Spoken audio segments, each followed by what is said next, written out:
Good morning. Welcome to our second day of AfICTA's 9th Summit. You are welcome. We just want to have a little bit of a recap from yesterday's session. I think yesterday we've seen very heated discussions that happened around cybersecurity. That was when we ended the day yesterday. It was about mitigating DNS abuse and cybercrime. We had lots of opinions and input and experience sharing from across the continent, including one of our panelists who came from India. Earlier to that, on the day, we had a panel which discussed digital literacy, and it was a very much an interesting intervention that we attended yesterday, and it had a couple of call for actions, ideas that came through with regards to implementing and getting ourselves moving forward with regards to digital literacy. We even saw a trifecta framework with regards to digital literacy, and it was highly appreciated. I think we will see all of that information in the report as we close with our summit. Ladies and gentlemen, today we are going to continue on that high note. So we are going to continue on that very same high note, and this is aligned with our theme of accelerated digitization for economic revolution in Africa. And we are talking about prospects and challenges, and I do hope that your participation, you will enjoy your participation, and you will also enjoy the sessions. We are going to have Paul as our moderator for the next session, which is 5G and industrialization, implications for business and technology. I think this is one technology that is coming to the forth, and while it comes, there is a lot of potential and a lot of prospect that could come out of it. There is a lot of potential to actually create new opportunity, economic opportunities in Africa, and this will be taken through with our panels. And I urge you as the attendees to this session that you also, from your experiences and your backgrounds, do not be shy to come forth and say, this is what we have learned and this is what we have seen in this part of Africa or in this part of the world. And we ought to challenge you to actually venture into this particular experience that we have had. At this particular point in time, I would like to actually give the podium to my moderator, Paul Roney. Paul, are you on? Yeah, hi, Tabo. I'm here. I hope everybody can hear me. Yes, we can hear you, and we can see you. Thank you. Okay, good. let's move to this session then. So firstly, welcome everybody to our second day of our summit and sessions. And we are running this in parallel to the global IGF, which we had a session yesterday. We actually had a session on Monday as well. The discussion today is on 5G and industrialization, implications for business and technology. But there are some cravats there: meaningful connectivity, intensifying African business awareness, efforts and involvements in internet governance. So, our continent has its own unique dynamics, and 5G is one of the leading telecommunication technologies that can solve some problems, maybe all problems. I don't know. I guess we can discuss that as we move forward. But it's critical around the fourth industrial revolution. It's critical around bringing all our citizens online. and is critical around driving business. And of course, business should be driving wealth and uplifting all our citizens. We have a couple of speakers, 3 speakers actually now. Jimson has volunteered or been co-opted onto our panel, but we have a fair amount of time, and we want to make this as interactive as possible to get everybody's thoughts and views.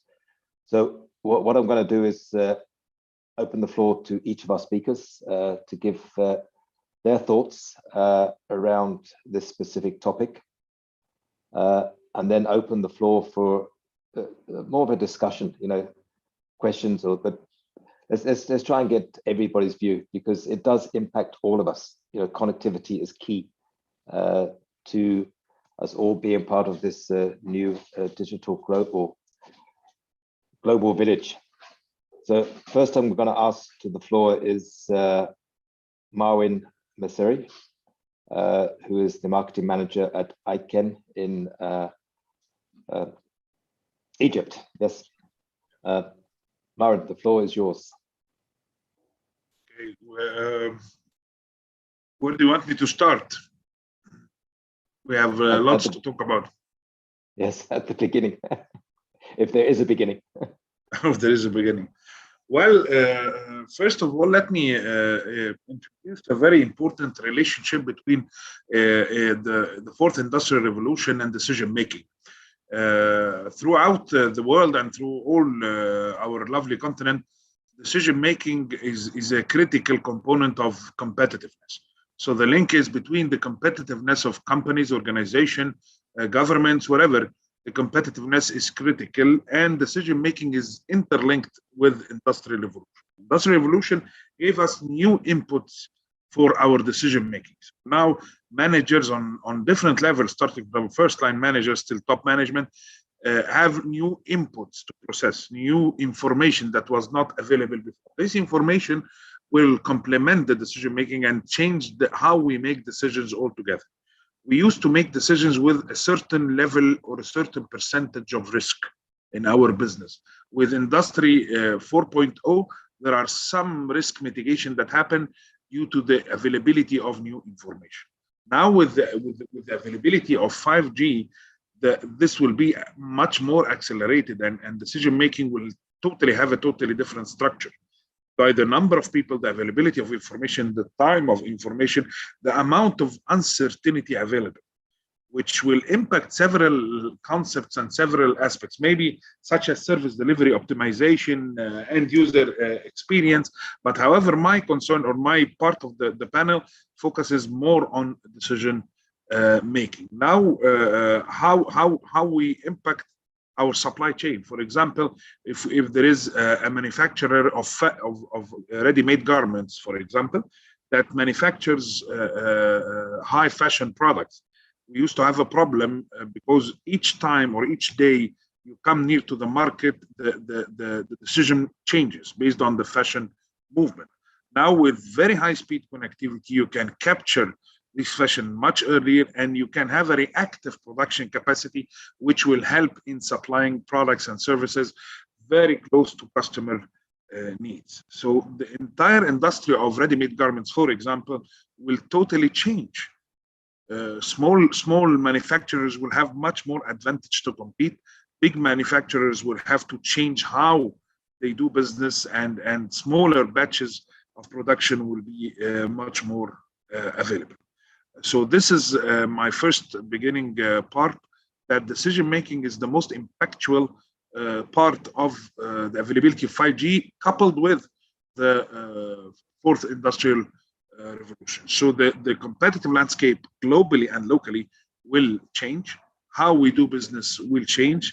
The focus will not only be on capital or availability of because the manufacturing capacity and the production capacity will be different. Now you have a totally different capacity. That's why the space or the length of the value chain will change.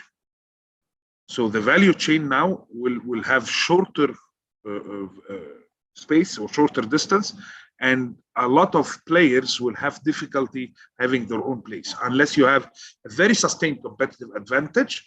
Now you can compete. Without a very sustained competitive advantage, you cannot cope with the amount of change. So this is my first introduction, Paul, and I think I have another addition at the end of the discussion. Thank you. So, as you can see, 5G is key for manufacturing, and when I spoke to Ericsson, the most of their initial 5Gs were actually sold into manufacturing plants. So, yes. So we often think about it as telecommunications, but it's more about IoTs. Sure. Okay. Sure. Jimson is quite time bound, so I just want to hand the floor now to Jimson, Dr. Jimson Oliver. Okay, Jimson, thank you very much, Paul. Yes, and thank you, our chair, for steering us thus far. And Mesri, thank you for that, your initial opener. That was good. Well, I will just share my screen to give us a little overview of how 5G is being in Nigeria. Now I started the process of deployment.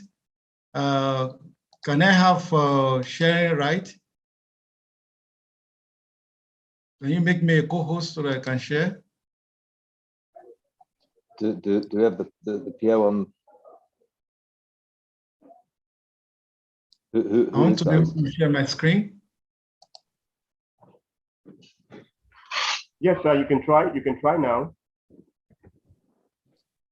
Okay.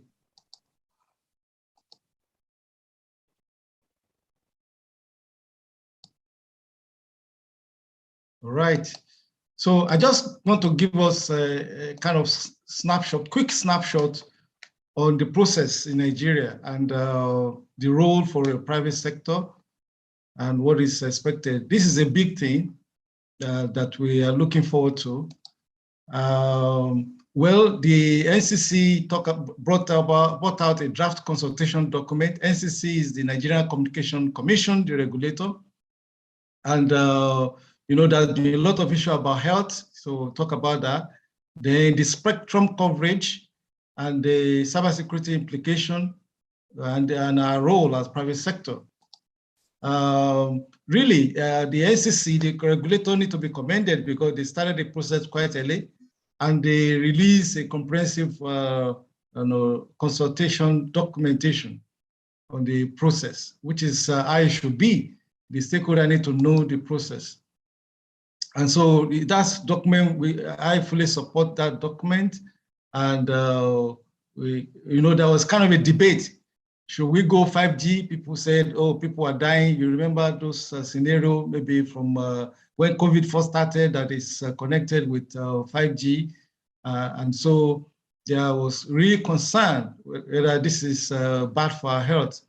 So, but indeed, I really endorse the overall justification for Nigeria and Africa going 5G to advance digital economy agenda of our government for a more prosperous Nigeria and Africa, as more jobs will be produced through innovative technologies and solutions in the area of enhanced mobile broadband in the gigabit rate, Internet of Things, as Mesri mentioned, connectivity for smart processes, including smart city evolution, improved healthcare services, smart agriculture, improved transportation via better fleet management and use of autonomous vehicles, manufacturing, business intelligence, big data analytics, and supply chain management.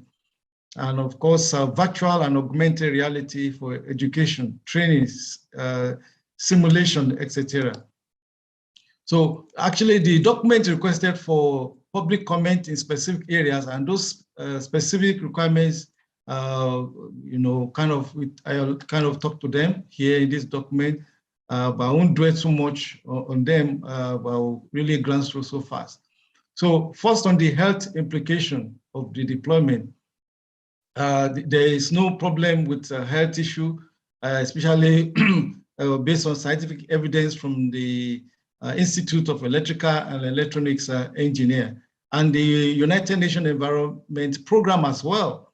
Even the World Health Organization talked about that it's quite safe, and International Commission on Non-Ionizing Radiation Protection also showed that exposure to radio frequencies are safe and does not cause or initiate the occurrence of cancer. So this is the spectrum we're looking at. If we are familiar with the sun ray, okay, many of these frequencies flow through the sun as well. So if you have too much exposure to sun, it's bad. So we tend to cover ourselves. So in the same way, we have this range from non-ionizing spectrum to ionizing spectrum. So we're already using a lot of this, like ELF, the VLF, the LF, the radio frequency, microwave. We have microwaves at home. They're using some kind of wave spectrum as well. So from microwaves, yes, it's quite dangerous in a way, but must not be really exposed to it, for that long. If you look here, this is the mobile devices. They are also in the spectrum as well, between that radio frequencies and microwave. And getting to infrared, and then the visible ray, that is the sun, you can see ultraviolet. Then we have the X-ray. Okay, these are really ionizing. Ionizing in the sense that they can change the state of every ion or any cell in our body or in any molecule. So gamma ray as well. So you can see the frequency and the wavelength. Okay, and the source for this is Britannia. So they did this test in Nigeria. NCC conducted in 2019. During the 5G proof of concept. There was first a proof of concept in Nigeria in accordance with the 1998 International Commission on Non-Ionizing Radiation Protection guideline for general public exposure to time-varying electromagnetic fields, which were enforced at the time of the trial. And the results of the MR radiation of the 5G trial indicated that the highest radiation at 26 gigahertz millimeter wave at 5 meters away from source is 4.3%. So 5 meters, just take note, 5 meters away is 4.3%. And 30 meters from the source is 0.142%. So that means quite safe. Though in Nigeria now, for the normal mask, it's allowed at 10 meters. So 10 meters is a regulation. So that means it's really, you have a good standard for safety. While the highest radiation at 3.5 gigahertz at 5 meter away from the source is 11.4%, and at 30 meter away from the source is 1.9%. Of that ICNIRP specification of 61 B per meter for frequency range 2 to 300 gigahertz. So these results are far below the NCRP specification for protection of members of the public in the guidelines, and therefore suggest that no public health hazard are expected from the use of 5G in Nigeria, and it applies to other places in Africa as well. So again, we could say the 5G spectrum to be deployed using the ITU release edition, and of course, they are supposed to be an improvement from time to time, but basically now you're going to use ITU release, that is ITU release specification. Regardless of the core network for 5G, 5G radio is to be deployed using several frequency bands. The key characteristics of the 5G new radio are listed below. These characteristics will drive the spectrum need for mobile operators. So at least 10 times bandwidth increase over 4G, just as the earlier speaker mentioned in terms of speed.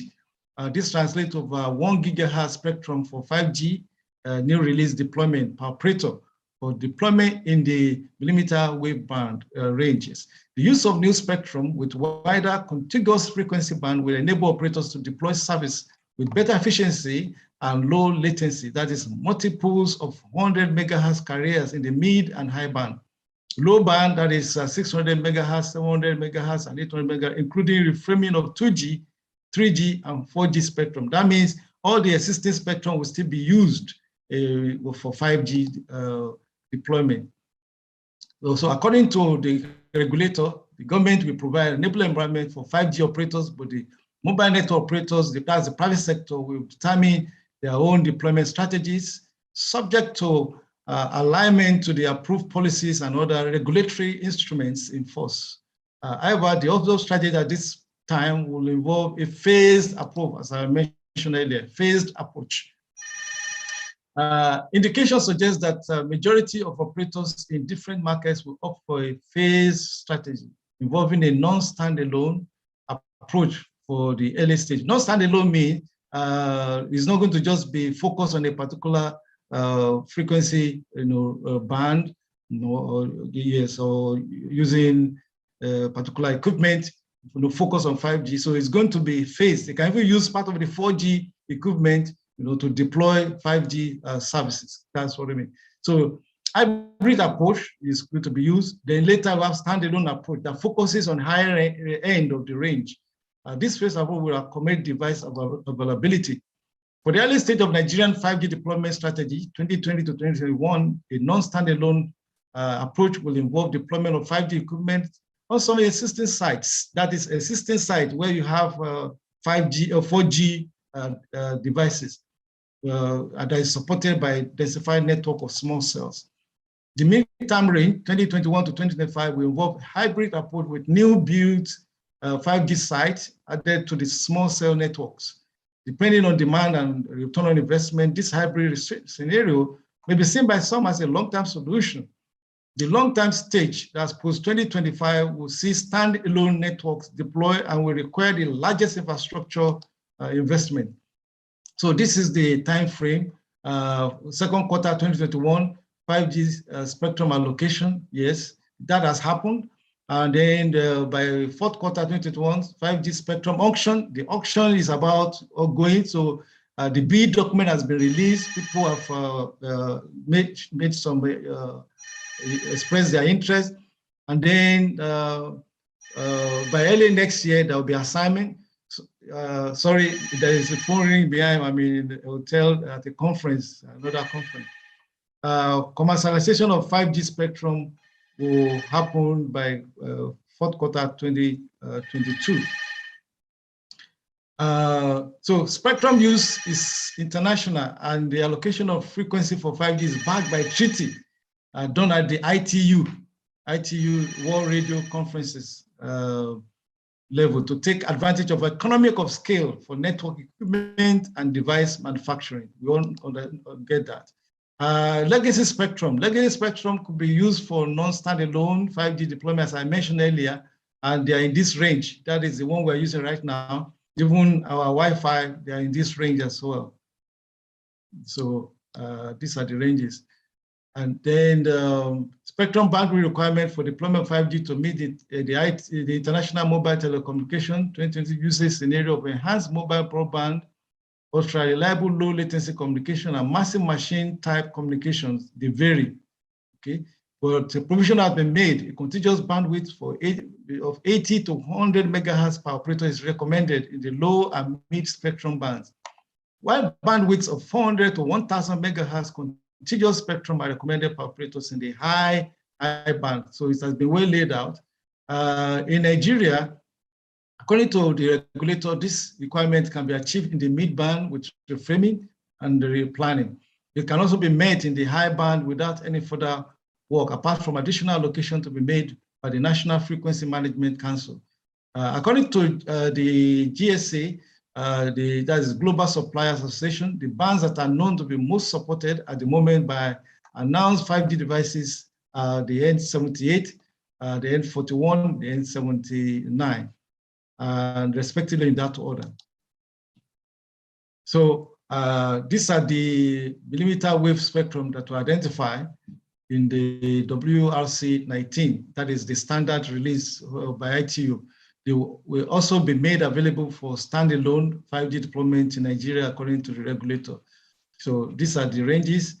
This presentation will be made available so you can get all the ranges, the details clearly. All the above bands available are not assigned to operators at the moment except the 26 gigahertz band, where an operator currently has an assignment of 2 slots. Okay, so these are for the trials and for the to see proof of concept.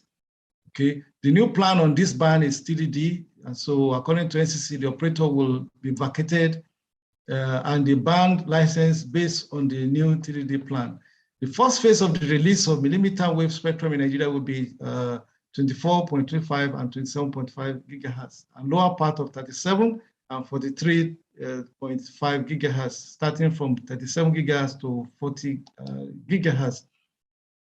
And so the plan is well laid out. This is talking about the spectrum allocation. Let me just go ahead. Okay, and use this, get this more information on that later. So this is talking about the second phase, the frequency band that will be made available. So as I said earlier, it's going to be phased. The deployment of 5G, so now looking at the cybersecurity implication, the deployment of 5G technologies in tandem with Industry 4.0 devices will create an unprecedented cybersecurity threat landscape for cyber attack mitigation. So that is to tell us that there will be increase in demand for cybersecurity professionals. It is therefore important that the regulator uses the instrument of regulation to address this serious concern. So effective supply chain management that disallow internationally restricted manufacturer devices on a 5G network. So if an international manufacturer is disallowed, then that means their device will not be allowed. That because the risk is already well established. They need to embrace the concept of security by design for resiliency. They already do type check of equipment, so they need to strengthen that more. Strict equipment type regulation in conjunction with Standard Organization of Nigeria, increase collaboration with the Ministry of Foreign Affairs to boost international cooperation in the area of cybersecurity and the prosecution of cybercrime. The role of the private sector has been critical in the successful rollout in the preceding telecommunication generations, estimated to deliver about $23.2 trillion economic output by 2035. The role of smart regulation is indeed key, while the active participation of the private sector investment is indispensable. The private sector will be expected to invest in 5G spectrum auction, which they are already doing now. At least there are 2 operators that have put in bid in Nigeria, invest in infrastructure, invest in radio antenna and the associated equipment, invest in the business process for deployment, management, and the sustainability of the network, and create more direct and indirect jobs. For the private sector to carry out its role effectively, the regulator would be expected to involve a transparent spectrum refarming process that is fair to the incumbent. You know, there are some spectrum that are currently being occupied, you know, by some operators, so they need to be vacated. Conduct a transparent spectrum auction process, which they are doing right now. Ensure proper training of the staff that will be dealing in the 5G deployment. They recently reported that they are like 100% ready. So that means they must have trained their staff, they know what they're doing. They need to be flexible on net neutrality to enable innovation with respect to specific business model. It may be better to encourage special application for specific business model, not in compliance with the net neutrality principle, considering need for return on investment on special 5G rollout. I believe that if somebody, an investor, are putting a lot of money, they need to come out. They will have to come out, of course, normally with their own business model. If their business model does not allow for general net neutrality, then it should not be disqualified because there has to be return on investment. It's a business issue. They need to apply the Universal Service Provision Fund funding to promote deployment to rural underserved areas. They need to require periodic, that is quarterly, 5G governance audit and the publication of the audit report. That is important for us to know the process, how far we are faring. Be interested in where the 5G cloud virtualization network data will be located. This will bring in more business, to Africa and to Nigeria, whereby more data centers are being established to hold the data.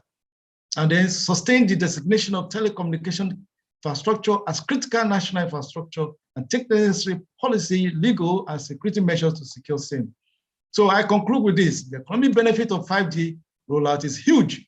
So also the associated security concern, hence the need for the regulator to align more closely with trusted vendors and equipment types so that the resource and digital economic ecosystem is not compromised. It should also enhance its international cooperation to enable ease of prosecution of cyber criminals.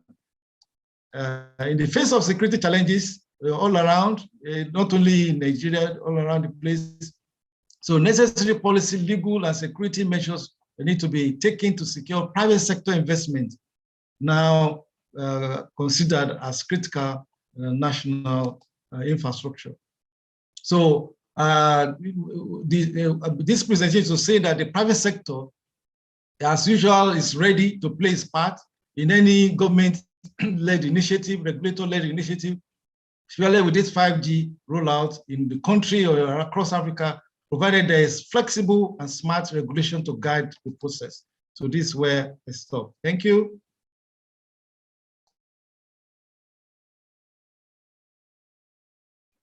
Thank you, Jimson, for that very comprehensive review of what's happening in Nigeria. And I believe that these discussions are happening generally across the continent. It is complex, of course, for the smaller countries, like my country, Namibia, population of 3 million.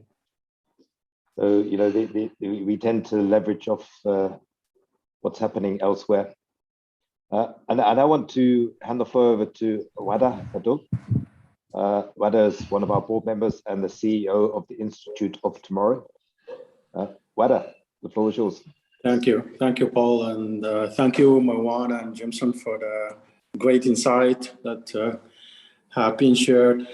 Given all that said, Paul, I would like to highlight or to focus more on the challenges in terms of the 5G, especially like from the African scene and what we are actually going to witness, and also we will be having some kind of maybe geopolitical kind of also challenges that also relate to the 5G. This is what I'm going to talk on later. So with all the greatness that the 5G promises, also comes the challenges, concerns, and the potential downsiders also for the both sides, like for the carriers who actually are supposed to provide a 5G connection, and for organizations which actually wish to embrace or to utilize the technology itself. These technologies, they have different layers. They could be including cybersecurity and data privacy. They could come also from the management and the analysis perspective. They could come also from the cost and the operational efficiency perspective, and also over the overall communication infrastructure itself coming. So one of the main issues, it comes about the transformation itself. So most of the organizations, as many white papers actually have found, that they are just embarking or finding sensing their way for this kind of the 5G journey. So in fact, only we have 30% of this organization, they are already reached out the level of having the trial and error or the implementation stage when it comes to the 5G itself. And but also maximizing the use of the 5G potential, it's not going without any challenges. So still we have an issue regarding the lack of the 5G devices. We don't have many mobile manufacturers still, they're actually producing 5G devices. And put in mind also the global logistics issue that we are facing, especially in the semiconductor industry, that actually puts some pressure on the technology industry in terms of the hardware and the software, to an extent like hardware manufacturers mainly. So we are not expecting to have as many as the 5G devices they will be actually supplied to the market. One of the things that came to the news is Apple just announced a couple of days ago that they are going to reduce their forecast of the total number of the iPhone 13 is going to be sold because of the shortage of the chips and the silicon chips. So they won't be able to produce as many as Apple iPhone 13 as they expected. So the other thing is also from the challenges is that the concept of the transformation itself. Because of the 5G's potential is mainly to transform organizations. So many of them, they will be viewed adoption as a kind of race.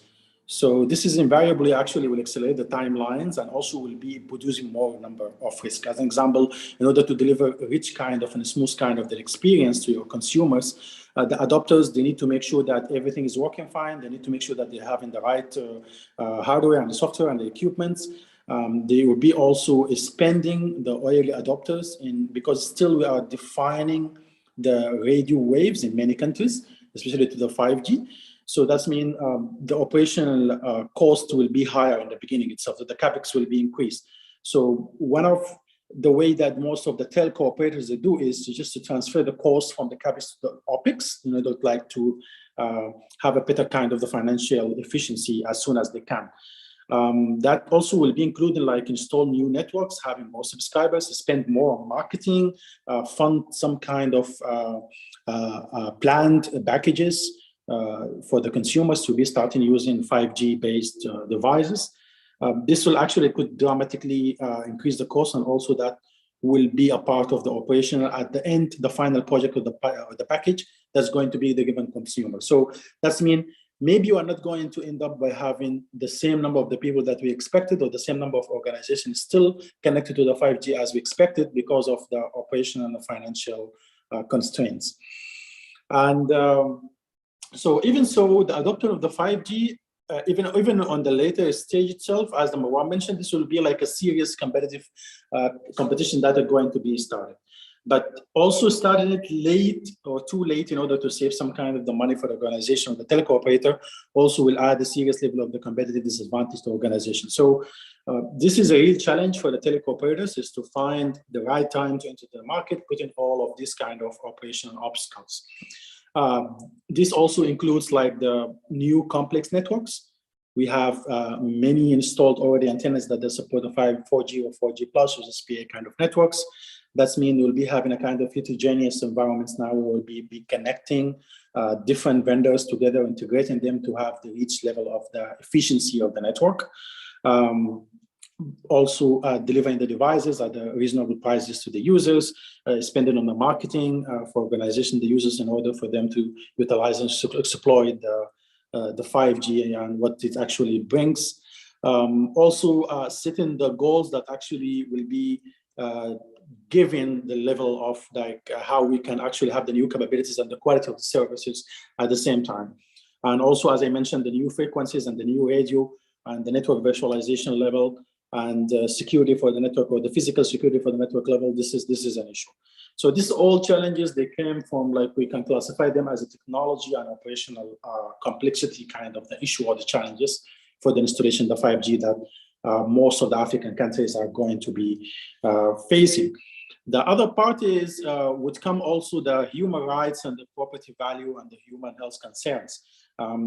Post the pandemic poll, you see that many, it was like a kind of a prosper and enriched environment and scene for like rumors and gossips and false news and fake news. And the bigger the internet become, and the most of the fear starts spreading, and the more the people are being locked down, this will be actually a rich environment for this fake news are being turned. So we have witnessed this even in Europe has happened. We have witnessed multiple sites like for Vodafone in the UK, they have been turned down or have been burned or this time. Because the problem is with the 4G and the 4G plus, we used to have, or we are actually familiar with these long antennas that usually they put on a roof or for buildings. And in some countries also have seen some kind of innovative way in order like to make them perfectly hitting.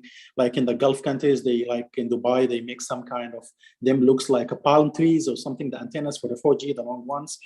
But now because we have a different level of the radio for the 5G that will include that will be very high level of the performance and the capacity of the signal, but also shorter the distance that the signal can travel. So that means we need more antennas. So now there will be more number of short sighing, visible number of antennas. That also could create an issue, because now also with all what's going on and how you will be convincing the inhabitants and the people of the population that installing maybe 5 or 6 times more number of antennas that are going to be visible, not like before. We are cannot having this 100% perfectly heading kind of antennas. Maybe also we need to use some kind of innovative solution in order like to get out of that, because that would be now an issue for the human right. People could, in African countries or in some African countries, they could impact a resistance about this kind of all radio-based items or hardware that are being installed in their premises or next to them. The final thing that I will go to talk about when it comes to the challenges as well is the cybersecurity and the data privacy. So for years, cybersecurity has been like one of the high priority level of the risk that we've already witnessed and talk about, with increase of the cybercrime, with increase of the new phishing mechanism, social engineering, and also some kind of the type of attacks that we have not found and seen on a place before, like the ransomware, etc. So with the 5G, we expecting to be having a more connected world. And those cybersecurity challenges also they're expecting to raise definitely, because you have now a better network, faster network, and more connected network than before. So all the past and the current kind of the data protection issues will be actually transferred also to the 5G. So most of the recently recorded and reported data breach that actually happened in the just past years, this will actually come advanced. They become 2 times like advanced when actually the 2 years before. So the type of the threats that we have been witnessing and reporting in cybersecurity from the 2017 and 18, now we are witnessing like 2 times of more complex kind of and advanced kind of also attacks. So that's definitely we're going to be the same for the 5G. So as a result, there will be level a kind of new regulation that need to be work with terms of data privacy and protection, because now we are going to impart new features and services. We have AR, we have VR, we have self-driving cars, connected cars, smart cities, smart items belong to the city that they could be talked to each other, new services and new immersive experiences in video or hologram or 3D implementation or something that could be also happening in retail business and so many things. So we need again to revisit the policy part in terms of having the compliance efforts and having to rework again the data privacy, that many legalization that must be visited because now they will be having a new level of the connection or new level, the data will be more data, and there will be also new angles of data that also are going to be shared. So what we have now in terms of the data privacy need to be revisited, because we have now will be different and high in the capacity, and also different kind of angles that need to be revisited again to avoid any kind of data privacy violations.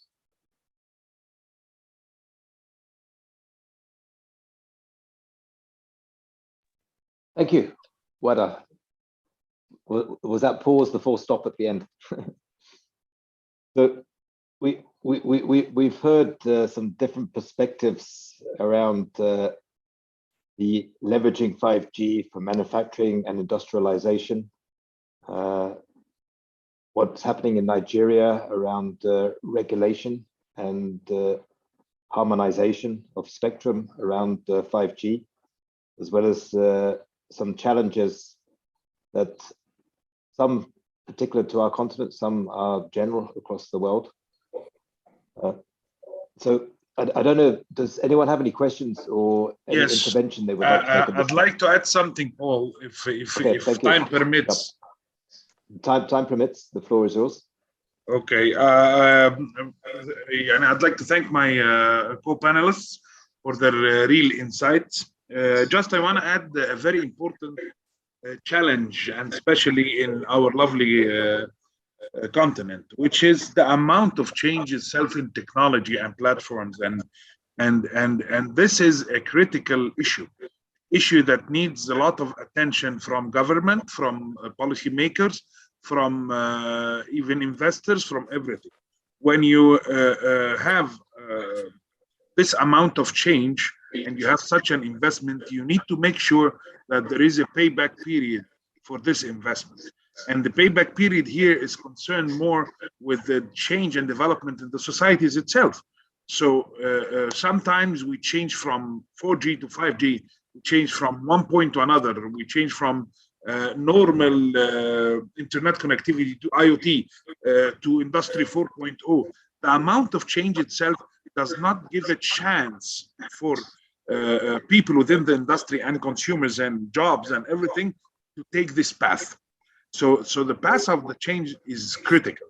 So I make a motion to have a policy of organizing the ecosystem to just allow what we can retrieve in terms of investment. So we can invest in 5G, whatever technology there is, but we might not reap ROI or the return from such investment because of the path of the change. Maybe 6G will be available next years or next decade.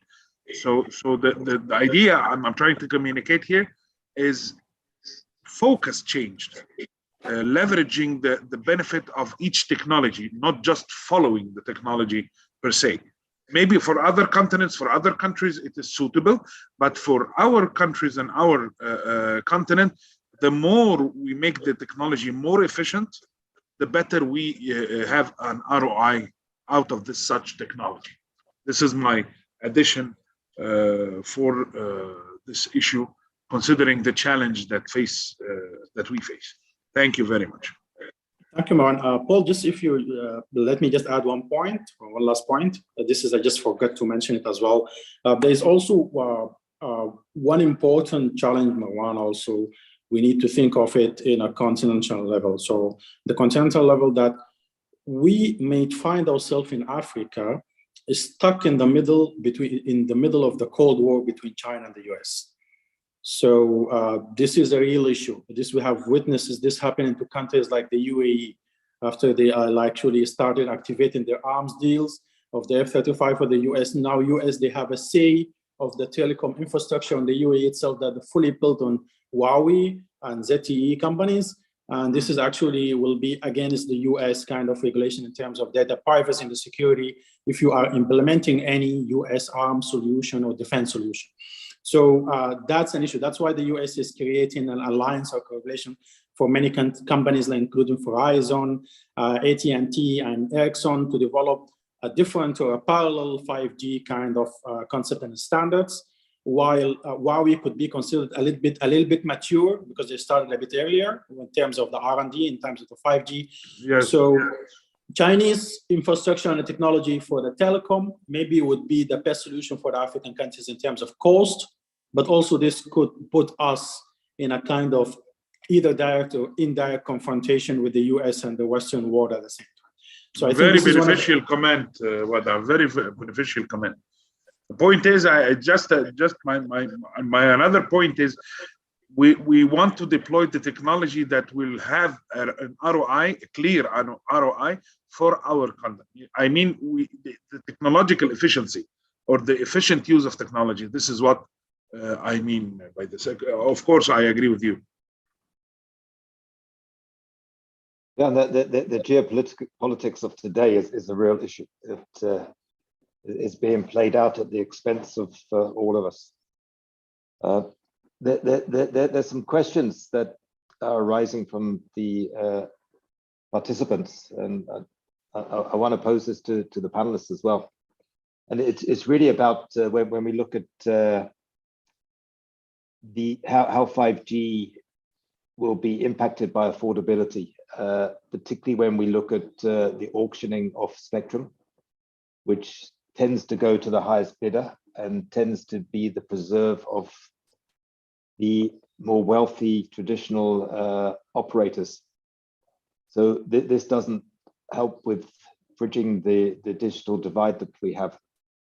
So the question really is, what's an efficient and fair way to address the spectrum that the 5G is wanting to use, that's equitable and will include the smaller participants that have often been excluded from other spectrum auctions. I don't know if there's someone from the panel that could give some insight into that.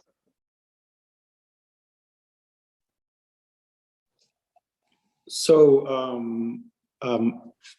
if I just allow me to put my say here, actually, the issue of the spectrum management policy, this is a real issue, and it could affect, as an example, this is one of the problems, the challenges India is facing now. It's like a multi-trillion economy also with the issue of the allocation of the spectrum and the spectrum policy and the management could actually also affect the widely spread happening for the 5G and how the country is going to benefit from it. So maximizing actually the spectrum alike, that will allow the 5G to play a kind of the vital role in the economies of the countries where it's going to be installed. GSMA, they initiated some kind of guideline, or the policy guideline of that involves some kind of main major goals, like stuff like making the availability for more than the 300 megahertz of the spectrum prime dedicated for the 5G mid bands, ensuring like maybe the 5G spectrum is available also across all the kind of the level of the spectrum, starting from the low, mid, and the high spectrum ranges, in order just to make sure that the coverage that will be supported for the different type of the cases. And also one of the things that they actually suggested is to avoid inflation of the spectrum prices, and also to have a better policy in terms of have the spectrum usage charges, and with the level of a flexibility that will allow you to create a level of prioritization, if you can do that, for the different level of the assignment across the spectrum itself. So now we'll be introducing how to prioritize the traffic inside the spectrum itself, and also to have a national policy that would encourage long-term kind of heavy investment on the 5G. So I think each country need to have a framework based on how the country looks like, each country, African country, looks like the 5G and the 5G effect on their own economy. And as an example, this could be challenges for some countries, because as an example, in Sudan, the country has been going through different kind of difficult economic phases. So the country now is looking to the telecom industry as a revenue kind of a part of the industry. So as something as same as the labor curve that we know in economics in terms of taxation, there will be a kind of the peak. When you tax more than that, you're going to kill the whole potential of the technology that you're going to build. So a national framework and a policy needed to be done, and also more talks and more kind of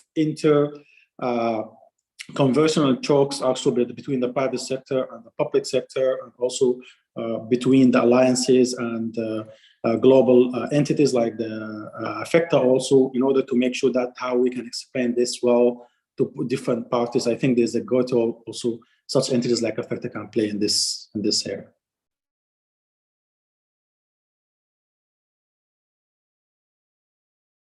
Polio, I'm mute.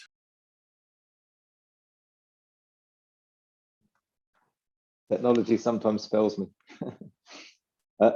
Basiri, any thoughts? No, actually, Fadl answered it perfectly. I have no comment about that regarding this question. However, I find in Riyadh a very interesting question from Tabu regarding the opportunities for small and medium enterprises to better position themselves. So I think that I'll have to some thoughts. I reflect on this question. Actually, 5G will have a vast amount of opportunities for small and medium enterprises. The point is, what opportunities are suitable for the economies of each country? That's the difference. I feel from what we have seen latestly in Egypt from the entrepreneurship and small and medium enterprise initiatives, that most of them are focusing on gaining market access and gaining access to finance by imitating international brands using technology. However, this is not a good sign. This is not what we want. What we want is more of a vertical integrated approach. I mean, you develop new products and services needed by your country more than needed by the international society. This will be much focused in Africa as well. I suggest to have a platform or a connectivity between all African countries regarding small and medium enterprise, regarding the use of 5G with their innovation and invention. So not just seminars, not just, I need a platform that will open a much more zero-sum game for their competitiveness. Instead of developing multiple apps or multiple businesses or multiple solutions for the same problem in Africa, it is much better to address multiple problems than having 10, 20 solutions for the same problem. This is my vision for the opportunities. It's the selection of opportunities. Yeah, there's definitely, particularly with the smaller countries and smaller regulators, is just to replicate what has been done elsewhere, and that often doesn't work in those environments. And I think it was actually in Kenya. Well, I think someone from the ITU mentioned that our regulators need to think out of the box and not just follow what's happening elsewhere when it comes to spectrum allocation. There is the whole topic around dynamic spectrum, and 5G is quite adaptive to dynamic spectrum use and allocation.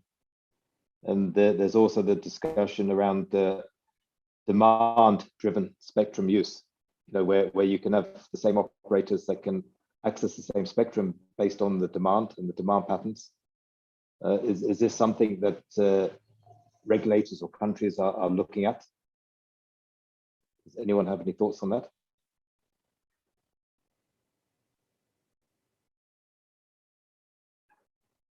Jimson, what's happening in Nigeria with regards to dynamic spectrum use? Is it something the NCC is looking into?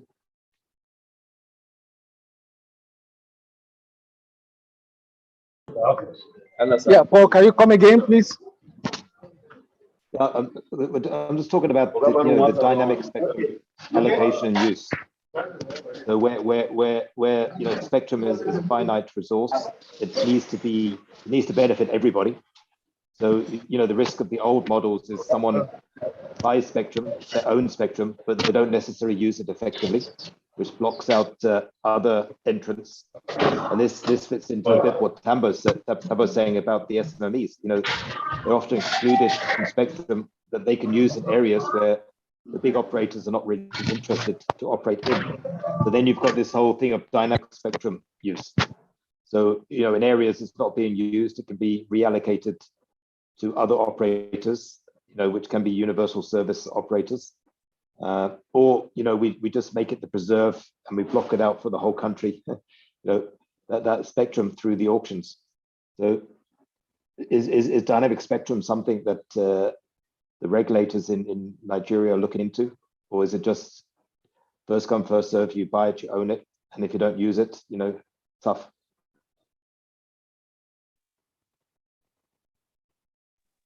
Yes, Paul. Let me move this circle.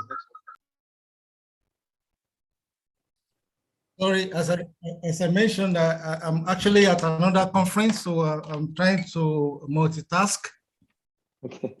Yes, so, from my presentation, there's a process of refarming.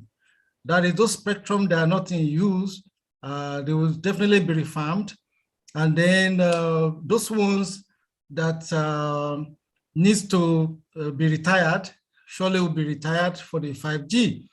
And with regard to underserved areas, yes, that is very much in the consideration, especially with digital dividend. With digital dividend, and surely,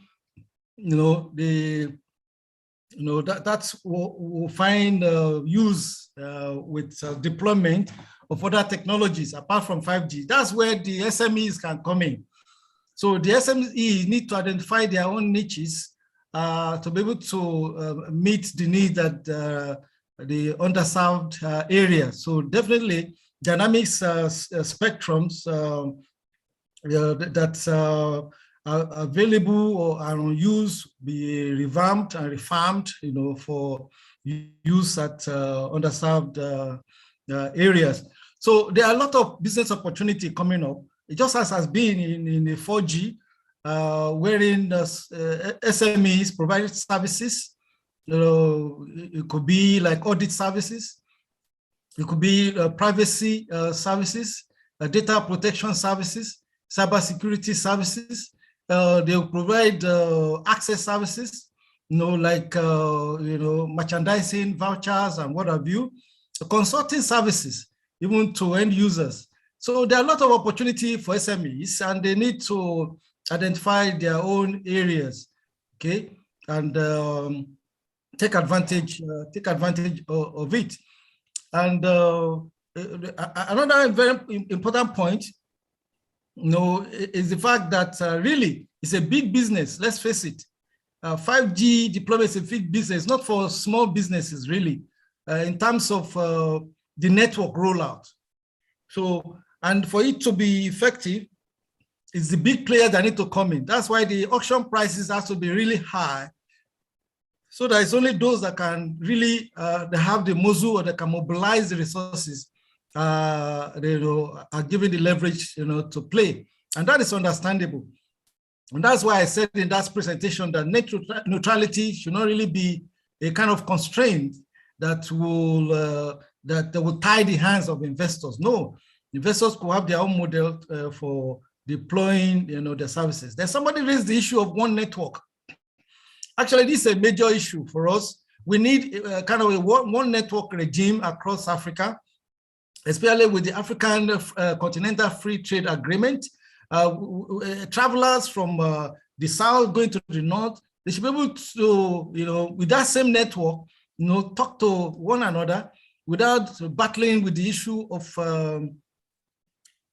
tariffs, of roaming charges, what have you. So one network is so important, and we urge the African Union and the United Nations Economic Commission for Africa and our various regional economic commission to do something about this.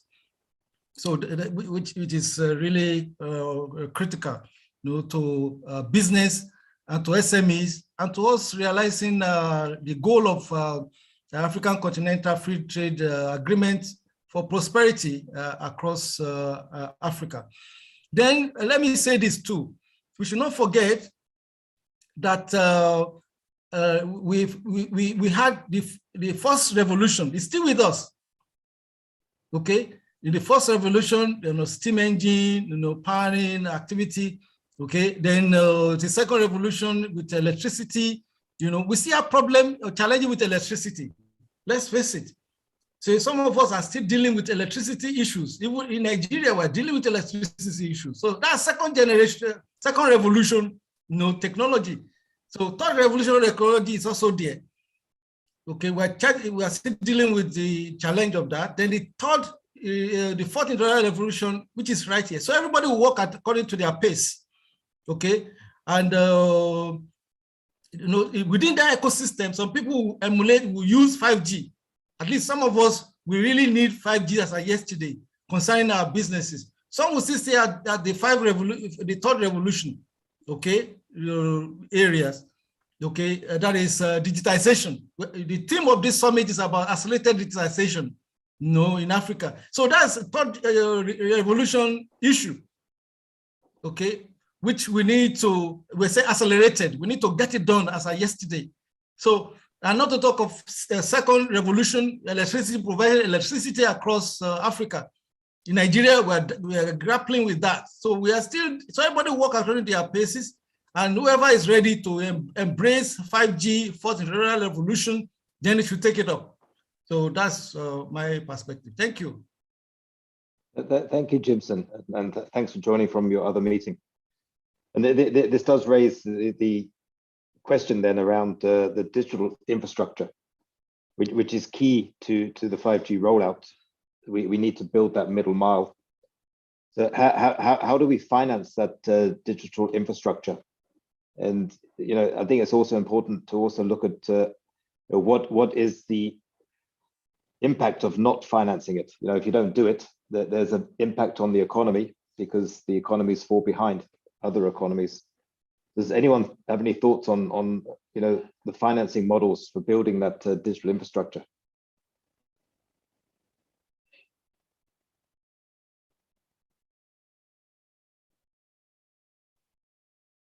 Siri, any thoughts on the financing models? Sorry, my connection was not, I didn't hear you. Can you repeat, please? Oh, yeah, we're talking about the digital infrastructure that's needed, as we're rolling out technologies like 5G and we go outside the larger urban areas. We need to build those digital highways, that digital infrastructure between the towns, between the communities, between the villages. Of course, So this is very important as we are moving more towards smart cities, and by using the big data technology and concept, we will be able to better and more efficiently managing our cities. Now there is, for example, there is a very important concept in Egypt, which is the availability, and I think in Africa, the availability of water, and how we manage our water grids and how we manage our energy, such as gas and electricity. So all of this require a lot of grid management and a lot of smart grid management, in fact, and lighting management as well. And now we can see in new cities being deployed in Egypt, the technology of managing the lighting, and also not just lighting, traffic control. All of these things should be taken in consideration and integrated together in one infrastructure. I mean, if you can see, the lighting stand in the street could also be a surveillance part, and could also be a traffic management tool, and could also be a 5G hotspot, for example, or something like that. So all these integrations is the critical part of it. To be able to leverage the profits and the gains and outcomes of integrating all such needs together. So energy management, traffic control, access to society through 5G panels or whatever. I'm not really a technical guy in this area.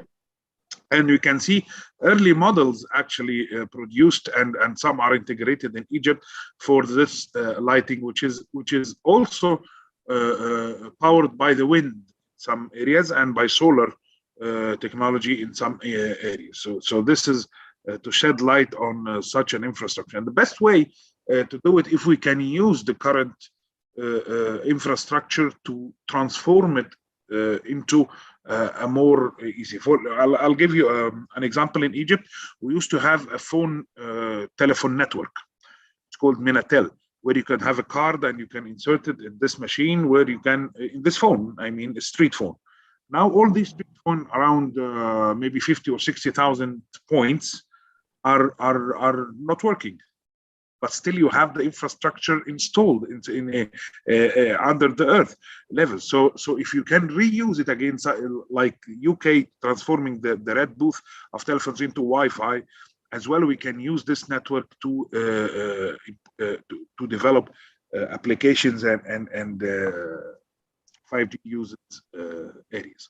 So this is my point, Paul, regarding the cities and the infra structure. So my strategy would go for, and this is an area for innovation and entrepreneurship as well. How we're going to change the current infrastructure, or transform it, or build on it to move into. Thank you. And there's a couple of questions that are in the Q&A that I want to frame as one, because they're much the same, but it's about the affordability. So with 5G, you know, there's new costs, there's high costs, and we're aware that there is an income disparity across the continent. I'd like to comment, Paul, on this. If you excuse me, I'm sorry to interrupt, but a very important thought came now. When you look at 5G, you have two sides: the investment side, or the cost, but as well how you will use the 5G will define the revenue or the interest that is coming back. You might have an increased revenue or increased payback that is much higher than the cost. So actually it is a cost-saving concept. For example, 30% of water is lost, non-revenue water. So if you were able to use 5G to connect all the network together and fast decision-making, and you develop this smart grid, you will be able to save 30% of the water. Imagine the cost. So it's not about the direct cost of investment for the infrastructure. It is how you're going to deploy it and how you're going to use it to deliver a cost advantage at the end. So from my point of view, 5G could be a cost element, or could be a profit element if you transfer it in that way. As well as traffic control, you can decrease the use of fuel and the use of traffic, and you can improve lots of areas by having such traffic control concept. The amount of saving in lighting outage of many manufacturing plants and every utilized area. So I don't see 5G as a cost element. I'd rather see it as a profit element, but given how we're going to use it and how we're going to integrate it into your entire concept. This is just my comment regarding this point. Thank you. Wada, do you have any thoughts on the affordability for end users around 5G?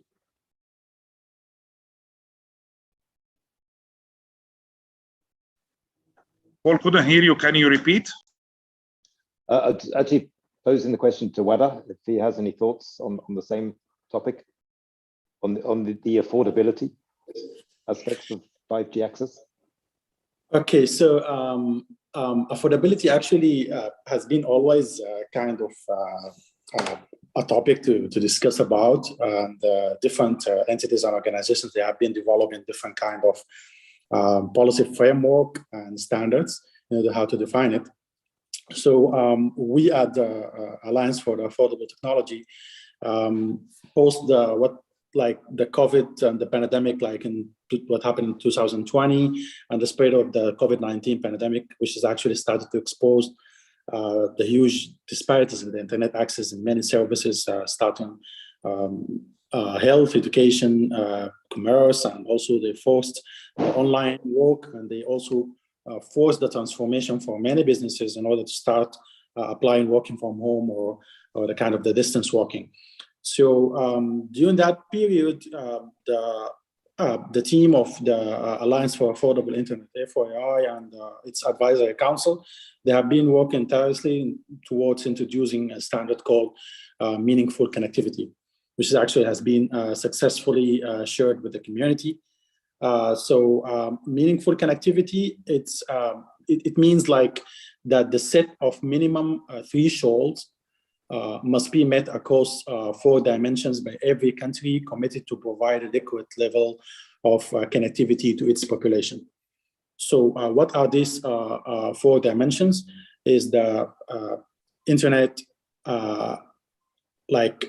speed, device, the data, the traffic, and also how it's going to be affordable or available.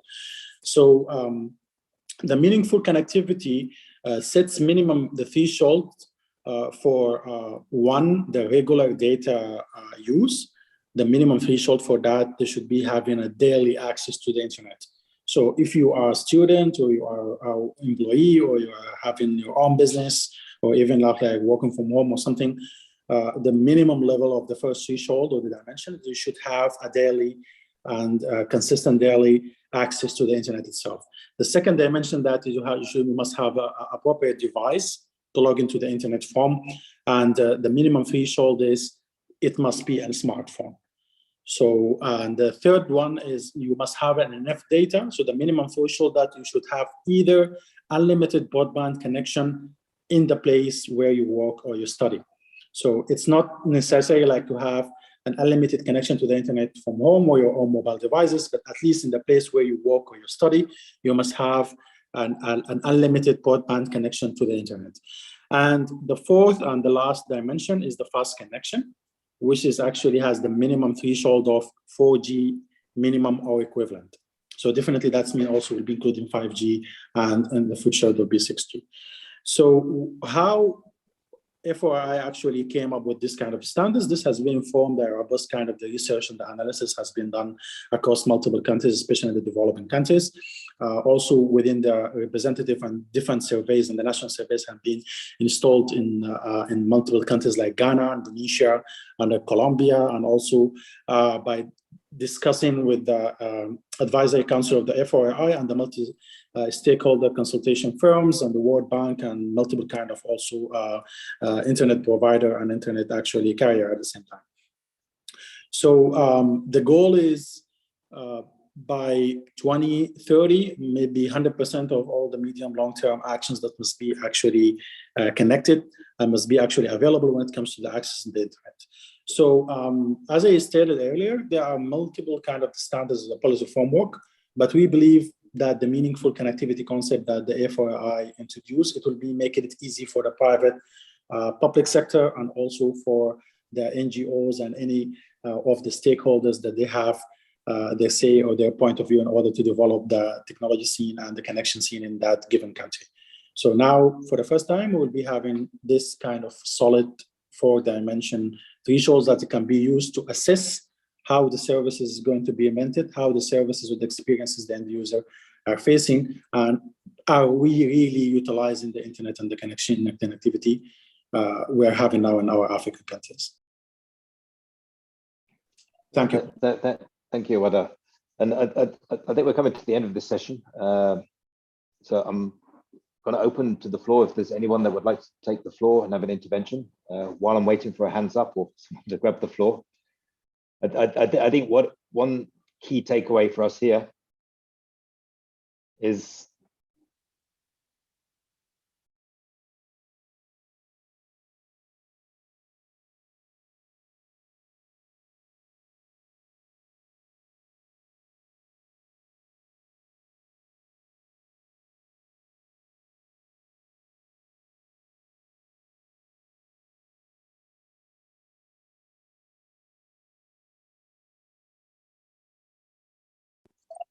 Paul, your voice is not audible. Paul, still your voice is not audible.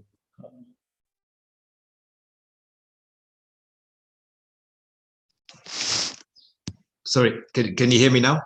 Yes. 1 second. Okay. Hear me now?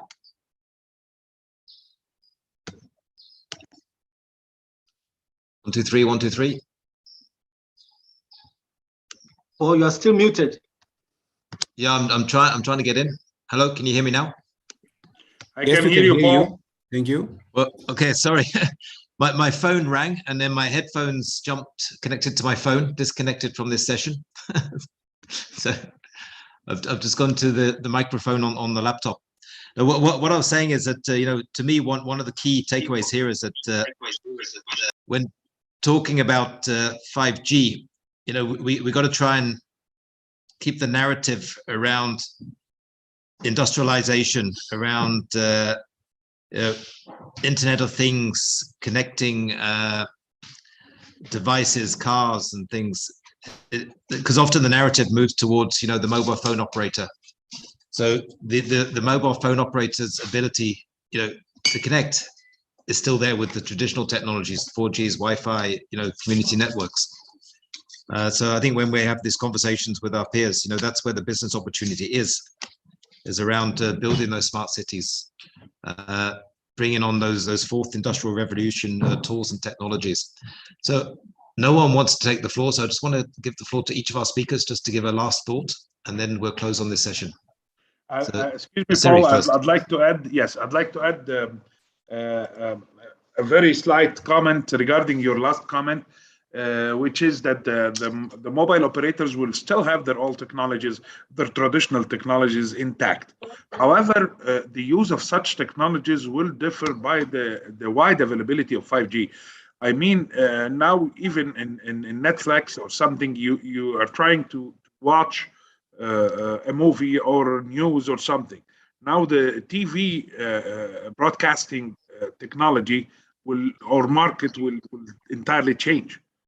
So you'll have a new market emerging, which is the ETV now, or the pay response TV, and in the same time, the old traditional technologies will be such a burden for the development or the progress of the continent. So as well, that there must be a policy either to protect the old technology if it's working and efficient, or to remove it altogether and replace it with this area.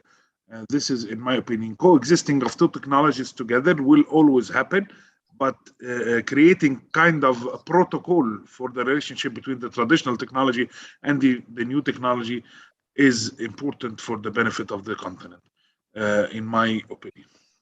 And thanks. Sorry for. No problems. Wada, last thoughts?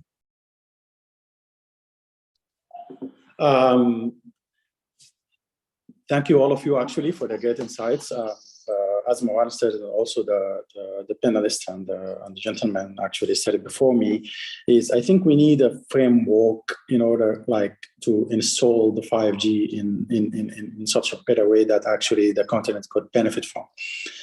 We need also to have to shed some light on the challenges and to see the best practices that happen in the other developing countries when actually in Central America or Central Asia where this is going to be installed. And also we need also to pay attention how we can impact this kind of conversation between the private sector and the public sector. Because also we need to understand that the telecom operators, they need to achieve their financial efficiency.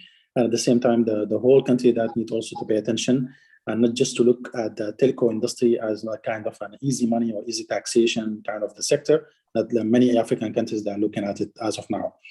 And also we need to involve more kind of a social conversation on the 5G and how it's going to be installed in order to cut the road against any kind of future violation could happen in terms of social data privacy, also kind of human rights by the people who could maybe refuse or maybe create such kind of obstacles against the implementation of the 5G in a better place. And also we need to discuss on a continental level how we are going to place ourselves in this ongoing trade war between China and the US. And actually, most of the African countries, they depend on Chinese technology in order to have this access to the telco and the internet and to have the spectrum management. But also now this could put us also against many issues in terms of it could threaten in the future of the cooperation with the US across multiple kind of things when it comes to the data privacy. And so maybe we as a continent, we need to develop our own policy and the framework when it comes to the data privacy. What is the threshold and the minimum that we should expect from any technology manufacturer or provider, despite it's coming from the West or from the East?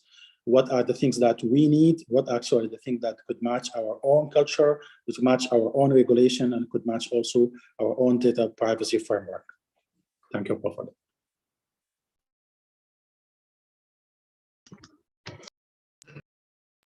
Thank you, Ada. So on that note, I think we're going to close out on this session. So I'd like to thank my panelists. Very insightful discussion. Thank you for the questions from the participants. I think there's a lot of thinking to do on how we engage in our respective countries, but massive opportunity for business. And yeah, back to the floor back to our chair, Thabo.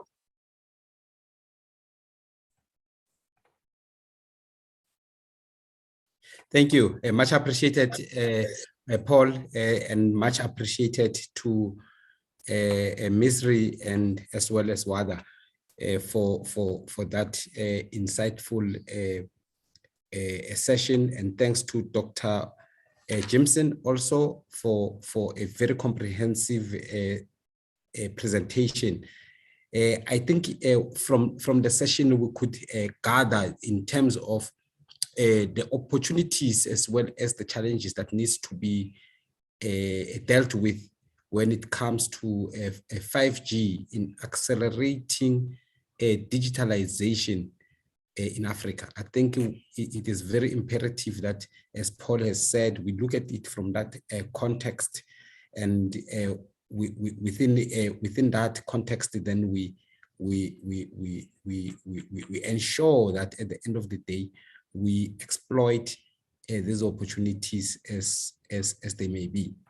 Ladies and gentlemen, I think we have come to the end of this session. I will just give you a little bit of a 5-minute leg stretch. If you can just maybe have that a 5-minute leg stretch, I think we also have to pay the bills a little bit and have a Paul as well to get some water and tea. I think let's come back at 9:50. Just have leg stretch, get some water, refresh yourself. We'll come back at 9:50 UTC. Thank you.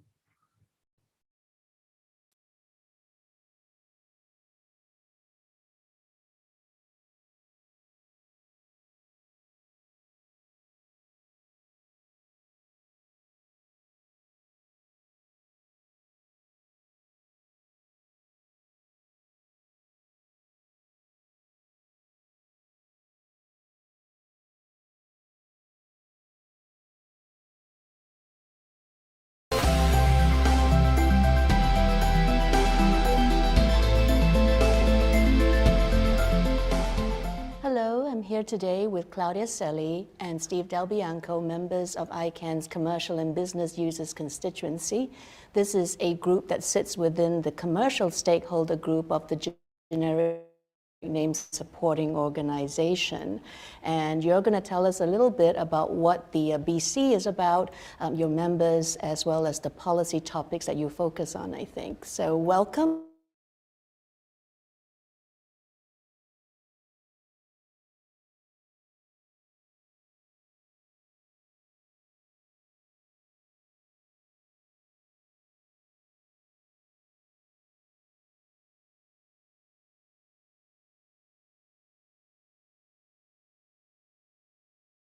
And I think the first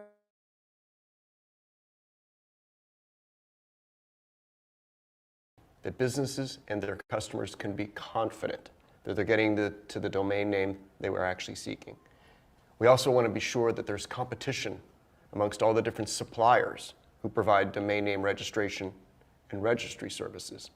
And finally, we look for a domain name system where the unique identifiers are secure, stable, and reliable.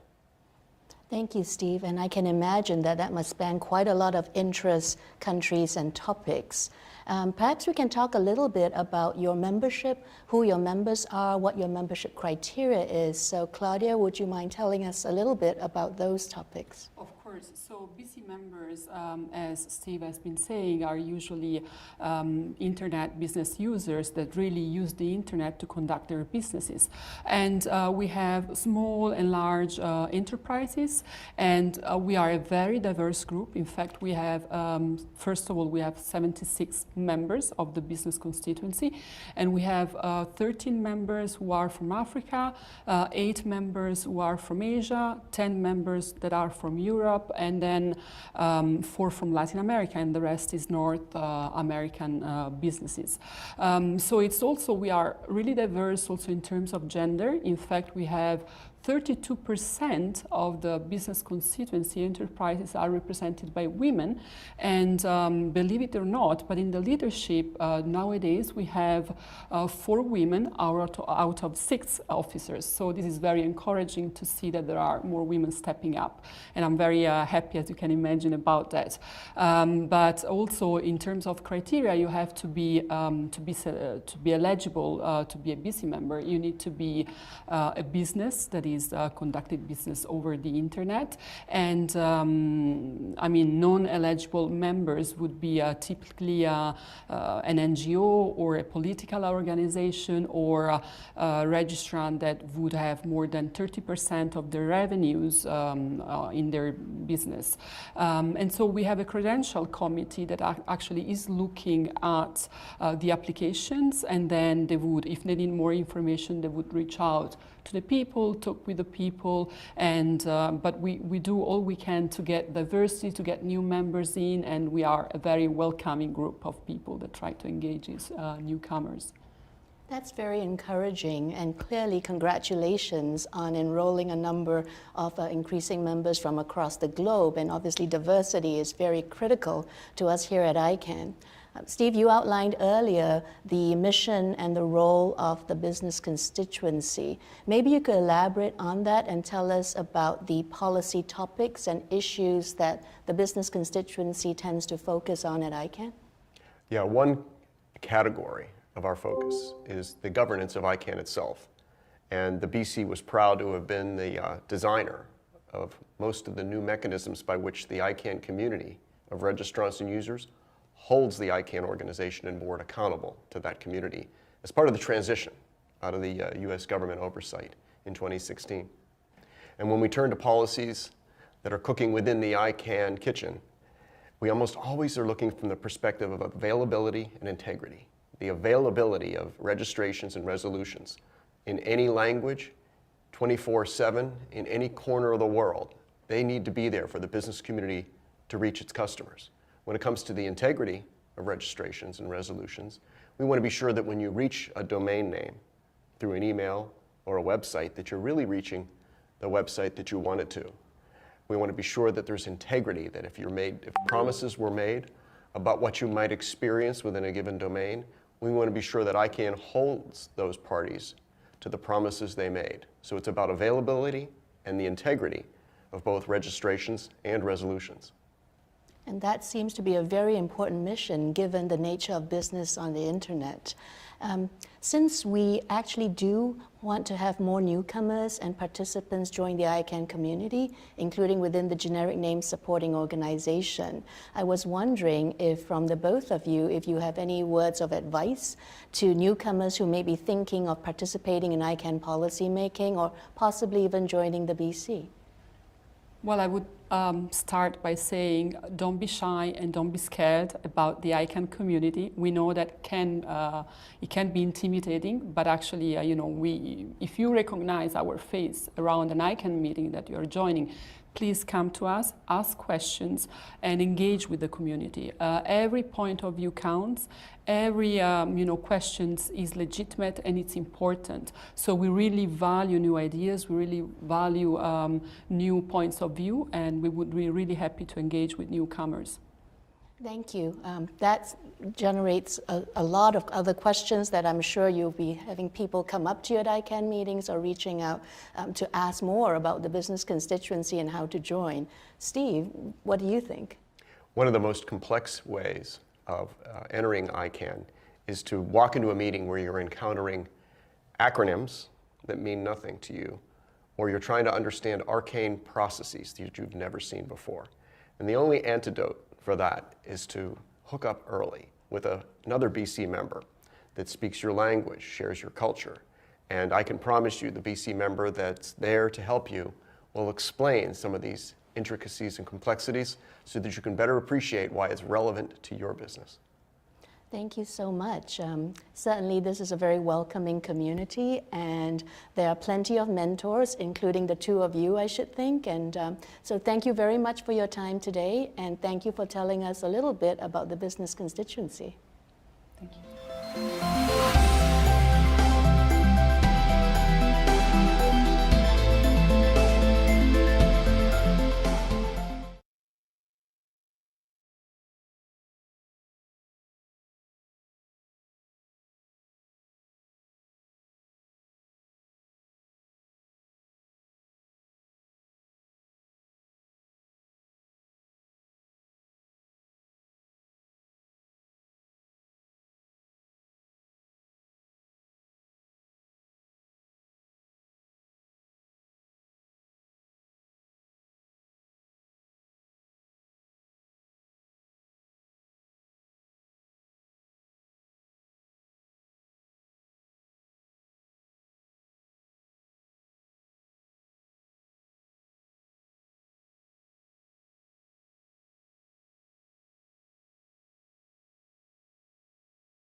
Yes, lots of domain names have entered the internet domain space, but if it's in Nigeria, it's got to be .ng. .ng is the most widely accepted and trusted country code top-level domain CCTLD in the world. .ng is the official country code for Nigeria. You can register your name directly under .ng or choose from one of its popular second-level domain extensions, such as .com.ng for commercial companies, .org.ng for not-for-profit organizations, .edu.ng for degree or diploma awarding educational institutions, .mobi.ng for mobile content and service providers, .sca.ng for non-degree and diploma awarding schools, .name.ng for personal websites and emails, .i.ng for interesting action names like trading and shopping, .net.ng for internet service providers, .gov.ng for federal and state ministries, departments and agencies, as well as local governments, .mil.ng for the military. Now, if it's a web or email address ending in .ng, then you know it's trusted, locally relevant, globally accepted, and proudly Nigerian. Experience shows that any domain name ending with .ng ranks among the highest and most relevant on popular internet search engines when searching for products, services, and information relating to Nigeria or the world at large. Businesses with .ng are more relevant and appealing to not only Nigerians, but millions of people all around the world. Getting a .ng domain name is easy, fast, and affordable. So if you want to register your domain name, you can choose from any of our over 50 accredited registrars across Nigeria, Africa, and the world. .ng is undoubtedly a great online identity for locally relevant products, services, and innovations. How to register a .ng domain name? Step 1. Think of a name you want to register on .ng for your business, website, or email address. Step 2. Check the availability of the name you want to register on .ng from the NIRA UIS website, uis.nic.net.ng. Step 3. Visit the NIRA website, www.nira.org.ng. Step 4. From NIRA's website, www.nira.org.ng. Click on the icon named Registrars and select your preferred registrar. Step 5. Clicking on your preferred registrar will redirect you to that registrar's website, where you can use this platform to register your domain name. Go ahead and register your own .ng domain name and connect to the world. .ng, your Nigerian identity online. Over the years, lots of domain names.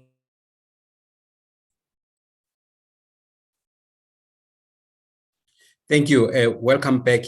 Much appreciated for that. We've paid our bills much, and I hope you had a good refresh. At this point in time, we will continue with our program.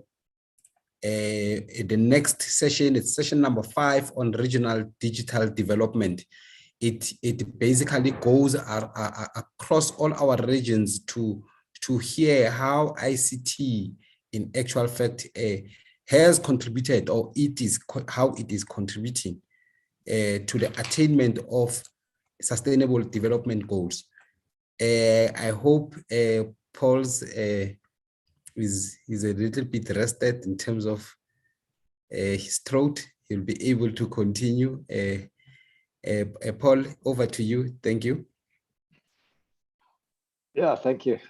I think I'm being abused as a moderator. Okay, so we're now moving to the next session, which is an ICANN BC outreach session. Nope, hang on. Am I in the right place? Nope. So apologies. Regional digital development. So this is a session with our regional chairs, vice chairs, and it's about ICTs being central to the realization of the Sustainable Development Goals, concerted efforts made towards improving living standards and digitalization. So, you know, we all recognize that the increase in penetration of internet use has a direct impact on the GDP of a country, and that we have sizable portions of our population that remain disconnected, unconnected for different reasons, which can be accessibility, affordability. Of course, there's some that don't want to be connected, which is also fine. But the Sustainable Development Goals, ICTs, is one of those cross-cutting issues that can impede our realization of most of the goals. And this is around having the digital infrastructure, the digital literacy, and having our citizens having the digital tools to access these digital services, be those medical, be those government, e-government services. Just for a roll call, do we have our regional vice chairs on the call?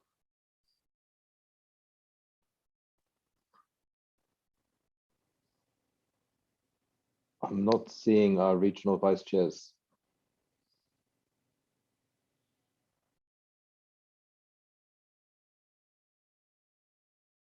Do we have engineer Sam Wabi?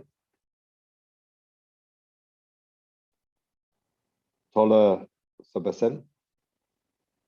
Landy Exner? Dr. Wedu Sigana? And Eric Sindhu?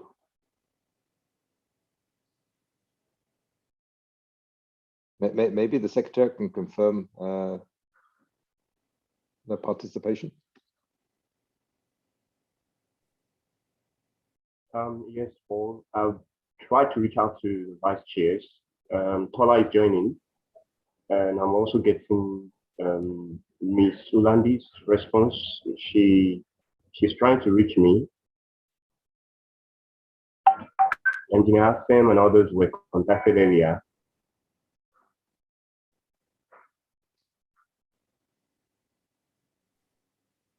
Oh. Okay, whilst we're waiting for our team to start, is there anyone of the participants that would like to take the floor, just give thoughts on the role of ICTs in the realization of the Sustainable Development Goals?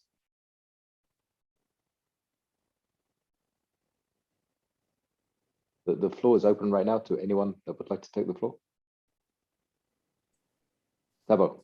Thanks, Paul. While we are waiting and awaiting our participants as well to weigh in, I think it is very noteworthy for us to note that during the pandemic in particular, when it comes to digital technologies, we saw a very big uptake or adoption with regards to digital technologies. And this is actually something that has demonstrated to us that we do not need to be limited by space nor limited by time. We have saw that and experienced that for a child in a village, which is in the most remotest places, as long as one has got internet access and they've got a mechanism to access it through any type of a device, then you are able to actually administer the best education you can ever find. You are able to get the child to access the best minds in mathematics, science, or any of the material that they ought to access. We have also realized that for us to actually get our communities educated and moved from a particular point to another, it no longer is a feat that cannot be achieved. It is something that we can actually achieve through ensuring that the more we have, if we've got access to internet, connectivity, and it is accessible at a reasonable cost, we are able to disseminate information. We are able to train our people. I think the issue of capacity building gets to be addressed in a very simpler manner when we have this accessible to us.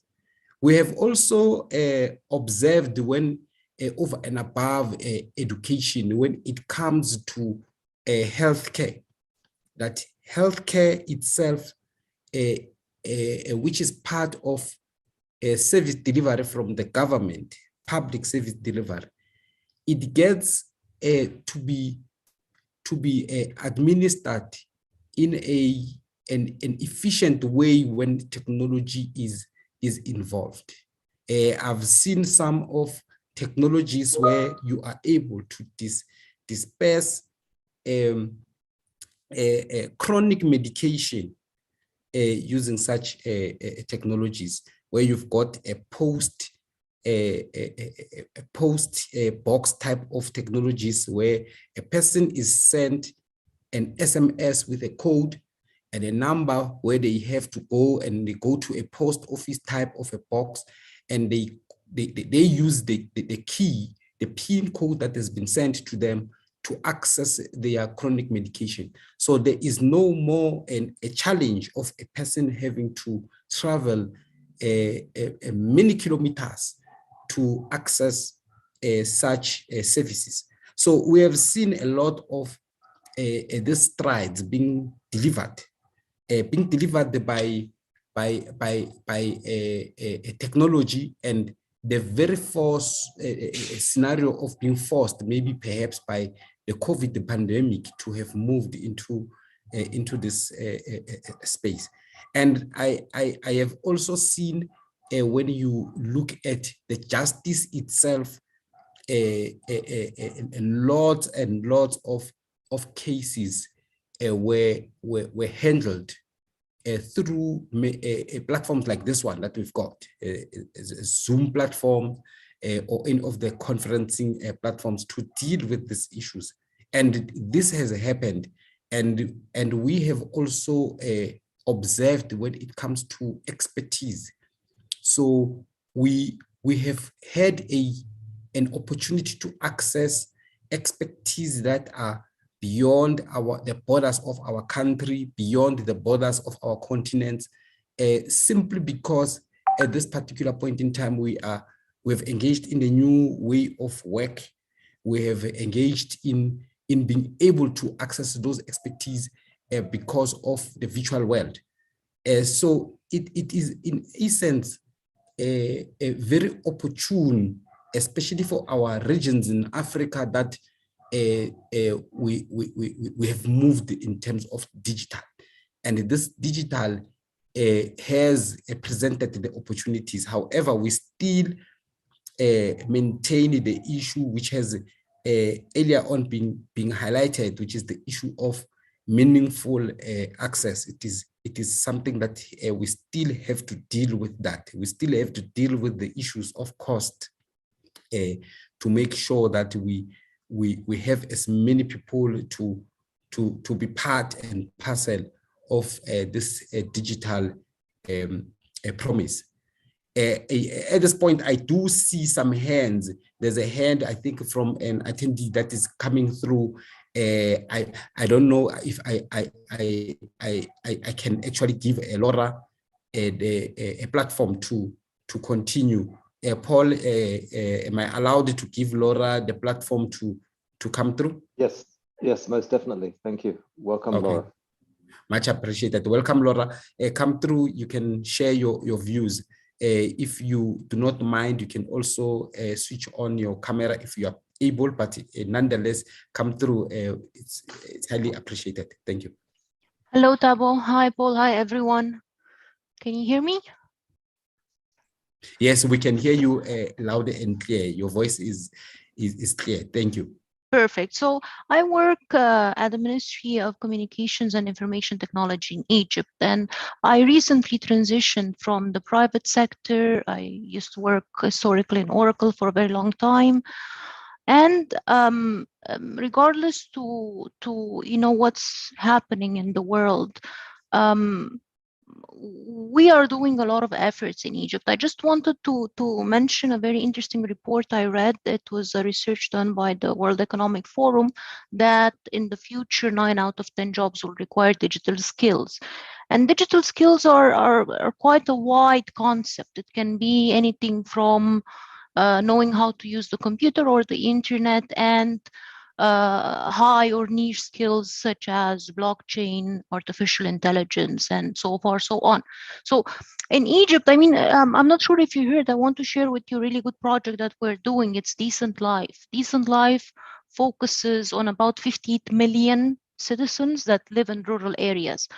And these are typically communities that have low trust in government, that have little to no connectivity, that in some cases, they don't have access to utilities. So this is a major unprecedented national effort. So we started, and they had gas installed and everything that was missing, and then we come in with ICT infrastructure. What we are doing after the infrastructure is in place, for example, me and my team, our mandate is to go in and build digital literacy. So we will start with the awareness. We have to tell people that being digitally literate it's not an option, it's a requirement for the future. And parents need to have this mindset and push their children to adopt digital skills. I agree to what was said yesterday, that it's not only about the connectivity, it has to be with intent, and it has to explore the potential. But this is what we're trying to do through these different seminars that we're doing in Decent Life. We're trying to emphasize the importance of digital skills. And I'm not sure if you've seen a couple of international reports. Egypt has become more attractive for foreign direct investments. And that's because we did a lot of efforts in capacity building over the last couple of years. And again, it's not only in terms of building literacy, which is a foundation. We went into upskilling women, people with different conditions, people with disabilities, older people. We invested in vocational training schools, and then also we invested in the niche side of things. We have an artificial intelligence academy.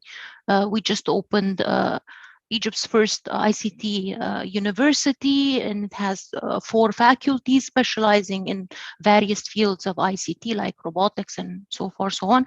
And we have a knowledge city coming in, a lot of innovation hubs, of course, and different entities in the country that support innovation and entrepreneurship. So, for example, in Egypt, we work on all levels. We want to make sure that no one is left behind, and I think this is applicable for everyone in Africa. You want to bring everyone at least to the basic level, to have literacy, to use the computer and to use the internet, right? And from there, they will build up on other skills that can give some sort of economic empowerment, like digital marketing, e-commerce. I know that there are some communities in Africa that are famous for various things, handcrafts or many other things, and that could be a tool. So this is what we've been doing in Egypt. Through the Decent Life, we're bringing the people in the rural areas, the people that were marginalized, the people that were left behind for many years. We are bringing them to date, so to say, and then we're working really across the board to build skills from a lower value, like the foundation, to a higher value, because at the end, you want to become attractive as a country, to attract investments. Your workforce, you need to have a skilled workforce at the end of the day, because the different exponential progress of technology will replace specific jobs. Automation already replaced many jobs. Of course, many jobs are being created, but again, generally the lower end on the value chain type of jobs are being replaced now. And this is a real risk, and I think this is the type of message that communities should learn. I think someone said yesterday that I met people in villages, and the mother of a child said that the internet is bad. Definitely, this is a mindset of people always to look on what's bad in the world, but the internet has some bad parts which we're trying to control, but it has immensely other benefits that it can bring. And digital literacy, it's not only about the internet, it's about the different set of skills, from the foundation to the niche type of skills. And Egypt itself wants to be a producer of technology, not consumer. We want to create our own cool stuff. We don't want to be going to the big usual names, and we do have capacity for that, because we've been doing a lot of efforts recently, and I see that we're on a really good path. I wanted to share this with you, and maybe you find something that's applicable for your respective national circumstances. Thank you.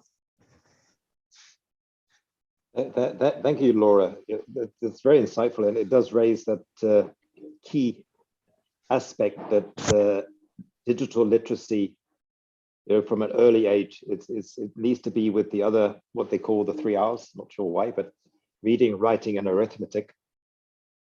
So this is a fourth key pillar in early childhood development and early education. That digital literacy needs to form part of that. Just going back to our program, we have one of our first speakers actually is on the floor now. I'd like to introduce Engineer Assam Wabi. He's the AfICTA Vice Chair for North Africa, based in Egypt. Assam, would you like to take the floor and just give an intervention on your thoughts of the Sustainable Development Goals and ICTs? Good morning, everybody. It is my pleasure for being part of this very interesting sessions. I'm the Vice President for North Africa, and I am representing Ittisal. Ittisal is the NGO for Egypt. The development which has happened during the last years is tremendously, and definitely it has been affecting all sectors of the economic sectors, as well as our day-to-day life. The different topics which has been covered during the sessions, from the cybersecurity to the 5G and the new technology, introduced the new technology, and all this has affected our society and our area and our country in many ways. The challenges as well that we are facing in implementing the new technology and the changes for the COVID has changed a lot of our day-to-day life activity. Introducing the Zoom, the online, working from home, all these kind required changes in minds, changes in day-to-day activity, changes in our lives, I think not only in Egypt and the area and in whole Africa. If we take, for example, the development that in our area that I can recognize, the change in the government, change in the introducing the digital transformation in all the sectors. Maybe you have seen lately, everybody have witnessed the Tariq al-Kibash in Luxor, the opening of Tariq al-Kibash, and how the technology has changed the broadcasting for the whole world and being part with us while we are celebrating. This is due to the new technology and the new involvement all the world to be with us. Now with the new development happened in the new cities, in our new capital, where all the new technology have been introduced and implemented. And I'm sure that Marwan from ICANN, with his company as well, has participated in some of the projects, of the mega projects there. And this is thanks to technology, thanks to the development, thanks to the introducing the technology to the new cities. We have more than new cities, smart cities in Egypt, around all Egypt. But definitely the introducing and implementing the new technology in our new capital is up to the latest technology. Same in the new universities, same in the different ministries. For example, introducing the new technology of the IoT in the agriculture sector. Of course, introducing the Industry 4.0 in some of the factories already implemented, and already the approach as well for applying the AI and the new startup to start implementing their projects to provide the different sector with new ideas, with new, all these is witness of the transformation and the development happened in our area. I don't want to take a lot of time. It was my honor to participate with you and to be part of AfICTA as well. AfICTA is really I'm thinking and I'm proud as well to be part of the board, of this board, and of the activity that we are conducting together. And of course, thanks to Dr. Jensen, because I consider he is the godfather of our organization. Thank you, Mr. Thabu, and I'm really honored to be part of our of this session. Thank you. Thank you, Assam. Some very thoughtful comments, and I think it gives us a good insight, you know, where the digitization of the urban areas and the smart cities and how that can change the way we work and play. We have Dr. Wado Seganga on the floor now, and I'd like to invite Dr. Wado to the floor to give some thoughts on East Africa. Wado is from Kenya, and Kenya is one of, you know, the incubators when it comes to payment systems and other digital channels. Wado, welcome. The floor is yours. Hello, thank you, Paul. How are you? Hello. Well, very well, thank you. Yeah. I'm sorry, I've just joined in a bit late, so I might not be able to really weigh in on that particular topic. But I think I'll talk a little bit more later on when we talk about ICANN in about 45 minutes. What we're actually talking about right payment, now is... I know East Africa is very much advanced when it comes to payment systems, particularly with mobile payment systems. But I can't talk much right now because I've just logged in. Okay, no issues. We can come back to you. Unless there's a specific question. Yeah, yeah. Can you hear me? Yeah, I can hear you. Can anybody else hear me? I can hear you, although you are breaking. Oh, okay. Let me try again. So what the topic is right now is on ICTs and how ICTs are central to the realization of the Sustainable Development Goals. So, you know, it's a key pillar in e-health, in clean water, agriculture, jobs, education. So without ICTs, we cannot realize the Sustainable Development Goals.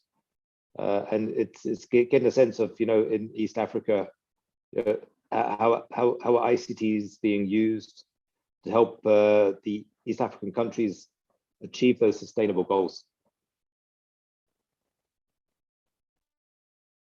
Oh, okay, yeah. Maybe I just pick off the cuff. In Kenya, we have made application of ICTs we have what we call the big four agenda.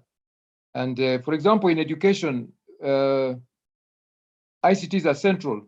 A lot of educational material now for primary schools and for secondary schools is being digitized.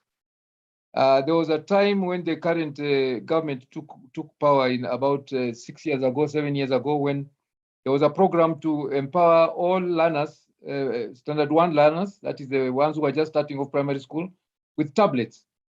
so that they can become ICT savvy at an early age.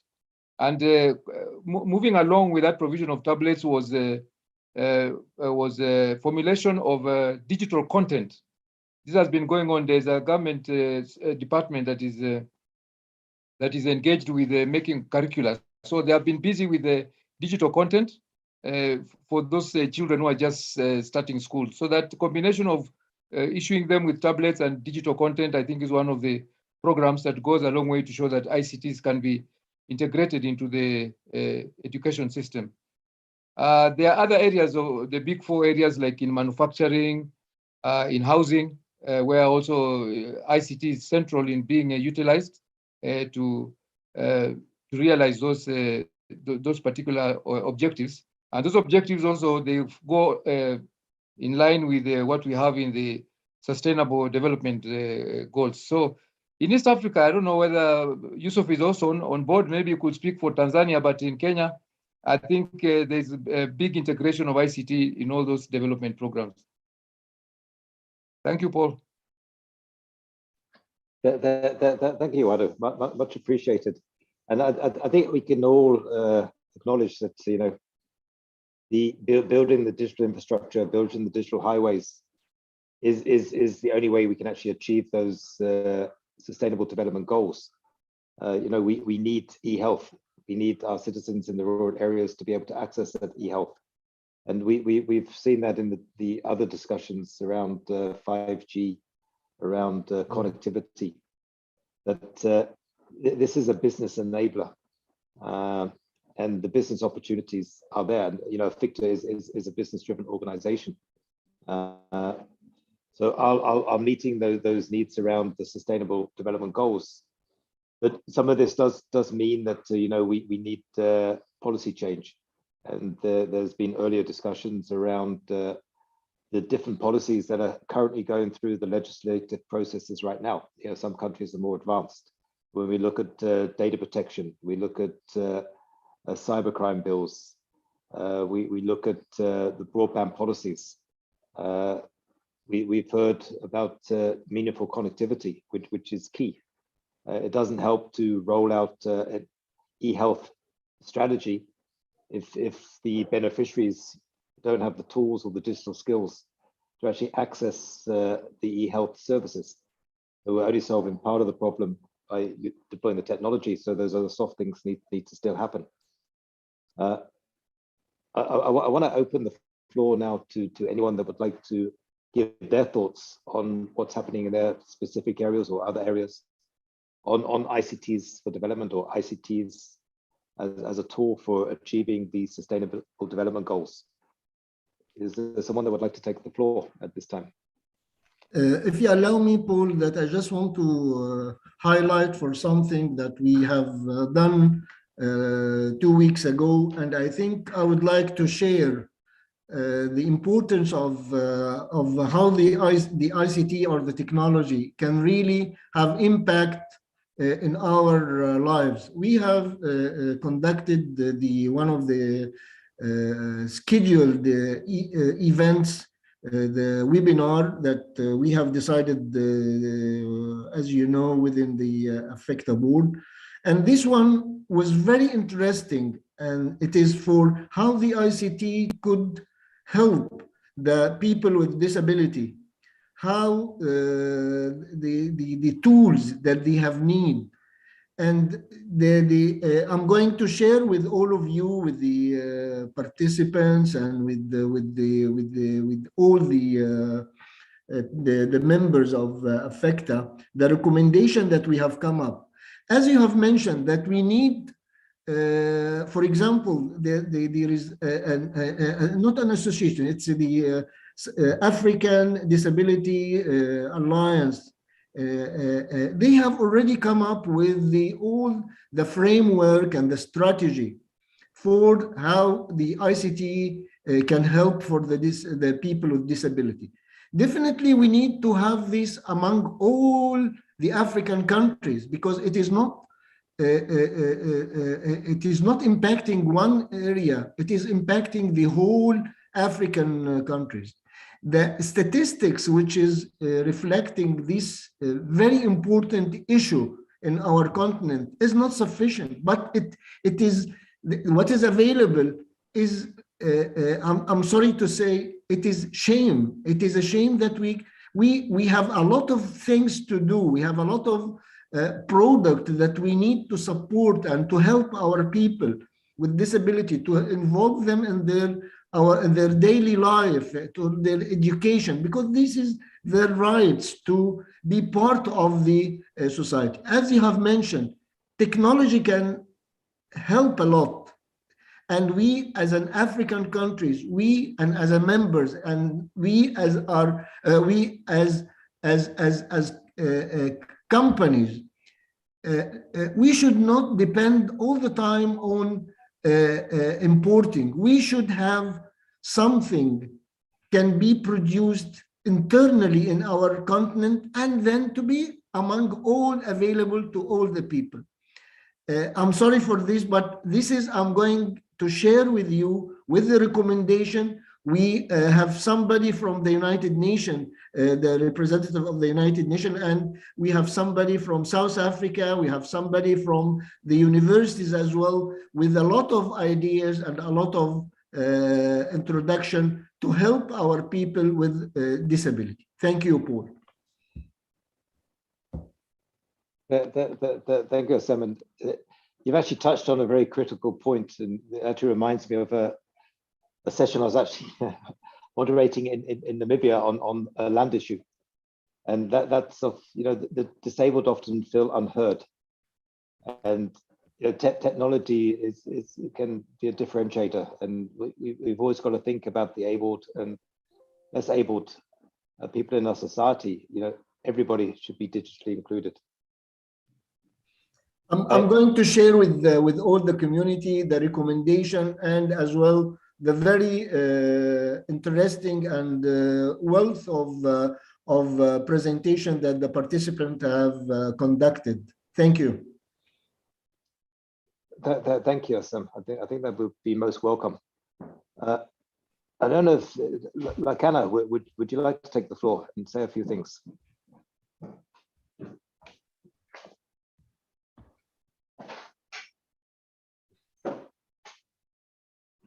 Dr. Jimson. Oh, okay, Paul, and everybody. I apologize if there is any background interferences. Please bear with me.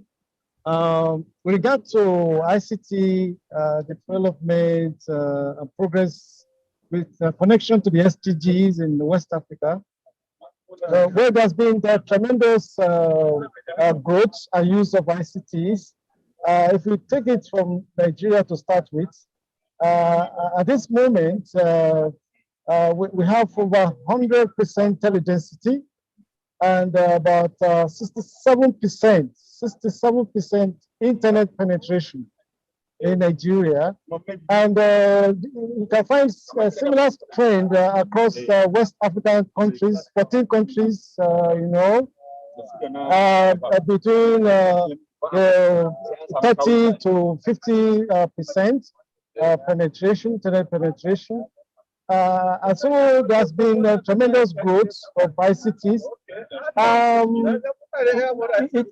especially with regard to COVID-19 issue, wherein there's been a great increase in the use of ICT for learning, you know, ICT for work processes, ICT for work processes. And right now, the Nigerian government, have issued directive for digitization of all government processes. So they've directed all the MDAs to digitize their processes, their registry. Right now, implement is Strive, is very popular. At the same time, there is data protection and policy and regulations in place. Cybersecurity policies and strategies are in place, and so also the cybercrime law, you know, to address the issue of cybercrime. Well, you know, ICT cuts across the implementation of the Sustainable Development Goal. And recently, the United Nations Economic Commission for Africa has been quite engaged. The UNECA has been quite engaged with the regional governments. They organized an identity workshop on digital identity. Digital identity is very important. Absolutely, you know, because we can't be successful in the fourth industrial revolution if we don't have proper identity. And so we have the National Identity Commission intensifying the process of identification of individuals, citizens, and we want it to be seamless across West Africa. Hence the UNECA workshop. So the same thing is being pushed across Africa, so that the African Continental Free Trade Agreement, we can play very important part in it. So basically, we're on the road to tackling the issue of removing poverty. Because once there is a high degree of ICT literacy and use of ICT, you can be able to connect and be able to communicate easily. And as you know, information is everything. Once you have information, knowledge, you'll be able to do what you need to. You need to take action that you need to take to improve on your situations, on your living conditions.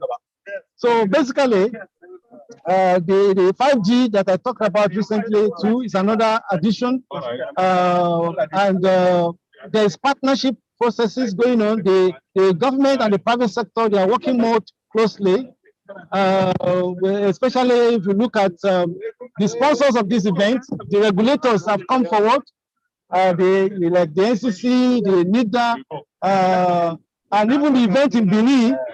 The event in Benin was supported by the Beninese government and countries from Ivory Coast, Cote d'Ivoire, from Senegal, from Cape Verde, they were all there, including the private sector and the civil society. So there is increased partnership, which is Sustainable Development Goal 17.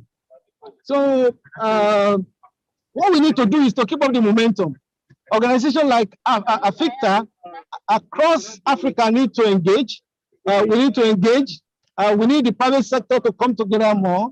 I believe the government is ready, because the government is listening to a number of initiatives that have been proposed. As we know, if government does not move, nothing moves, but they are moving. So we too need to move and engage. So I think with synergy across board, the African Continental Free Trade Agreement will benefit our businesses.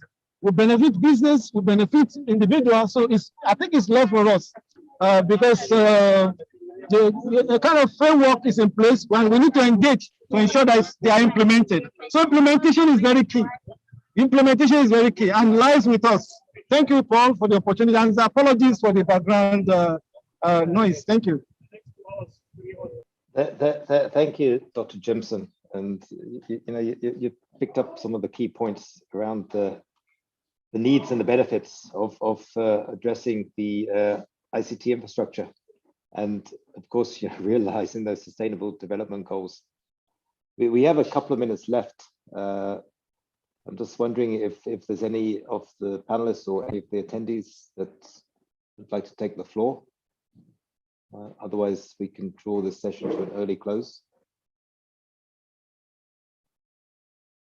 But one thing that Jimson also mentioned is about the digital identity.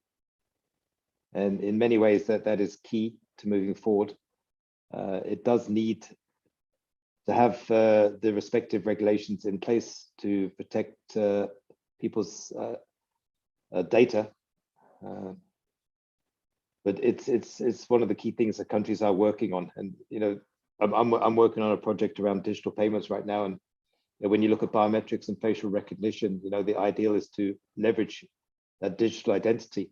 But in the absence, all these different channels are replicating the same will, which is not ideal, and it leaves it open to abuse and fraud. So having this as a centralized service can be quite key. So, Thabo, would you like to take the floor? Thank you, much appreciated. And I just wanted to also reflect on some, while you are talking about digital identity, to reflect on some of the discussions that happened in the cybersecurity discussions, and the need for us to really educate in the minimum in terms of awareness, while we have everyone moving into this environment of digital or virtual world. Most people were not necessarily exposed to this environment, and there is a very big opportunity to educate, to inform, and to make people aware about this space, and just to also extend on the issue of the free trade. We have, when I look at the 4IR, opportunities with regards to these new technologies, such as your cryptocurrency. We have an opportunity really to start exploiting and seeing how such technologies really could assist. I think we had a group that met in a month or so ago, trying to actually exploit how this type of new tools could be assisting Africa going forward. I mean, we usually talk about this thing of a single currency, and this type of technologies presents opportunities for us to start exploiting this type of technologies and seeing how we can actually really start trading in such a manner moving forward. I see a lot of opportunities with regards to that. I think you've got, Paul, you've got another hand from Sigan. Thank you. Yes, thank you, Thabo. Sigan, would you like to take the floor? Or I can pose your question.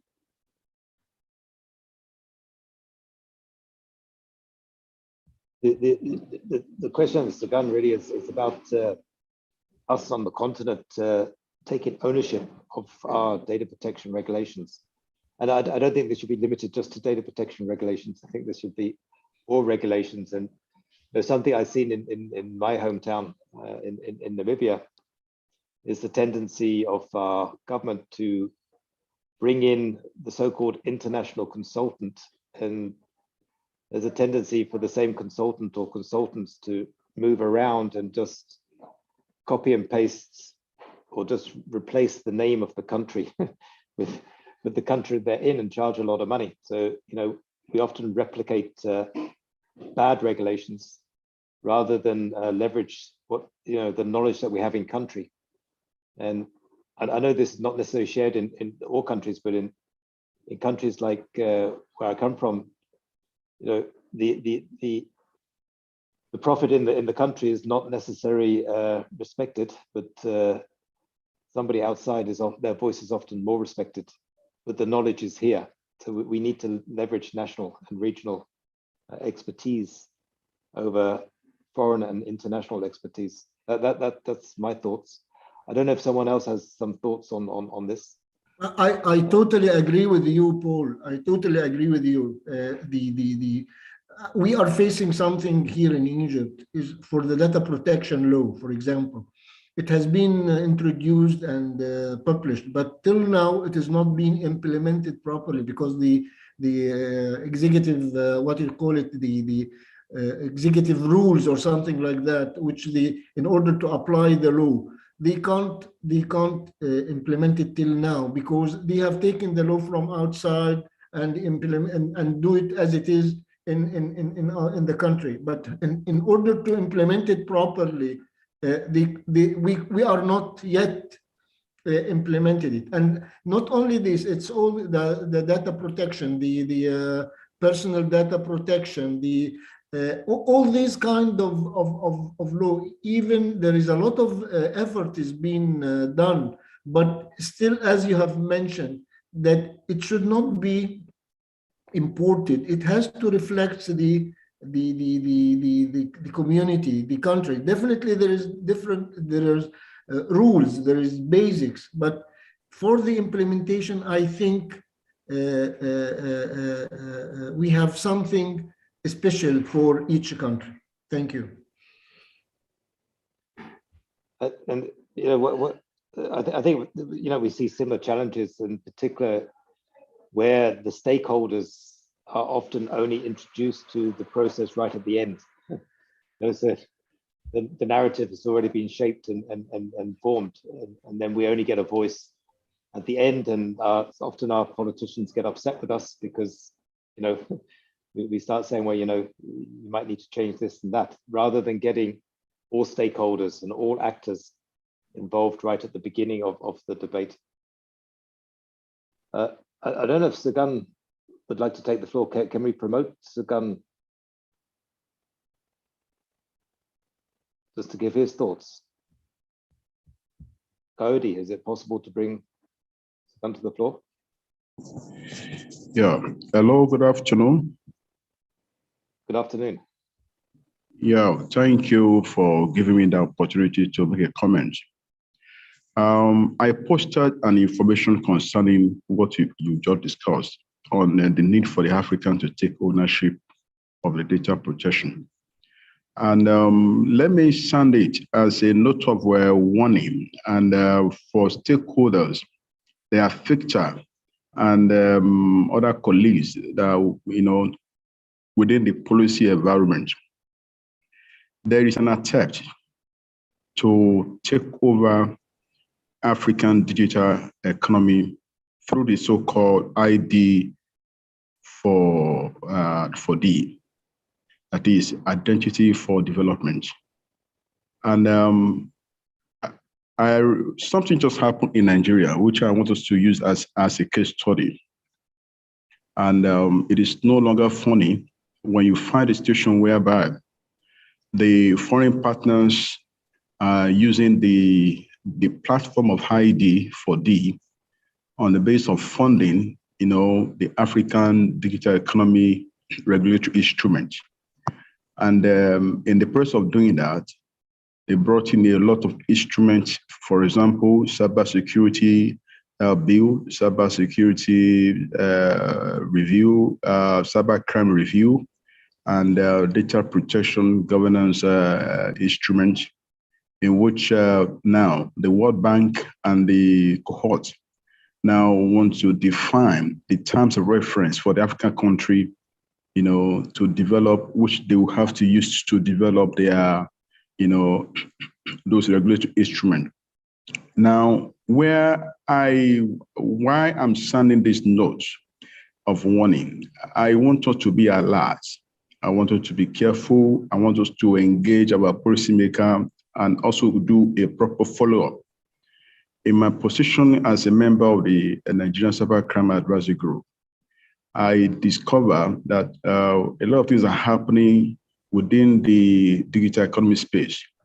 And if the care is not taken, we'll be discussing here, and the policy decision will be taken at the top, and it will reshape what we are doing, and we'll find ourselves disconnected. So that is why I thought that I should provide this as a voice. It is important to build up advocacy on policy instruments. The realignment is really going on within the contents of ID4D. So that is my input. Thank you. Thank you, Sagan, and welcome for your contribution to this discussion. It's comprehensive, you know, and it's something we need to tackle. And I think Sam framed it well, that, you know, we've got to look at national needs, and then our regional needs, and then the continental needs. But we shouldn't be looking at a one-fit-all solution, because there isn't one. But we do need to enable, you know, cross-border trade. You know, we need to start moving towards digital currencies and unified identities, so that the identity document can actually be used rather than a passport for continental travel. e-passports maybe on the ID card. We have a few minutes left. I want to invite Jimson back to the floor just to give a short insight into the African Industrialization Week. Jimson, the last 5 minutes are yours.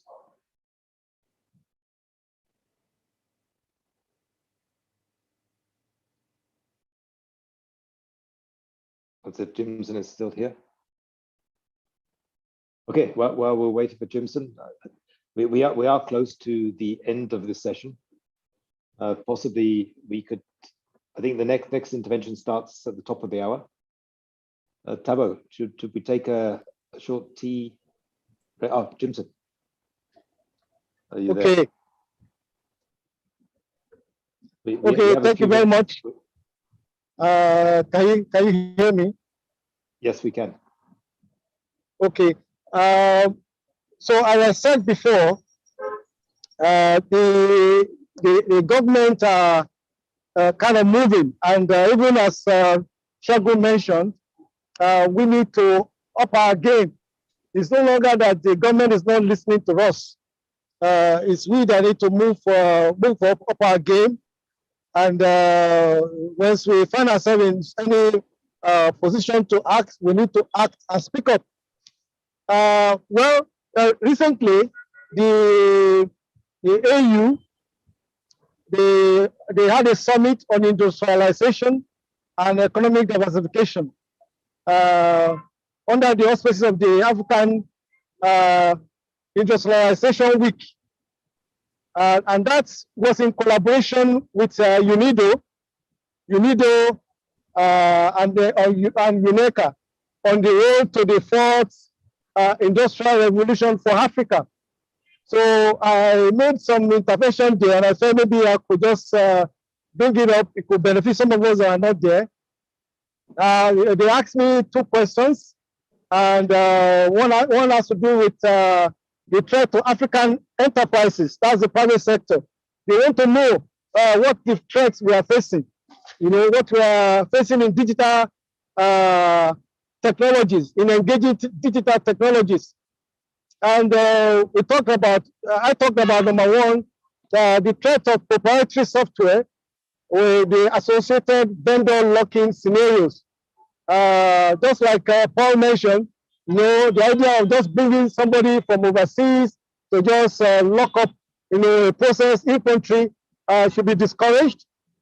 And in that regard, African governments are to encourage to establish a continent-wide open source policy, especially for only government operations to enable data interoperability.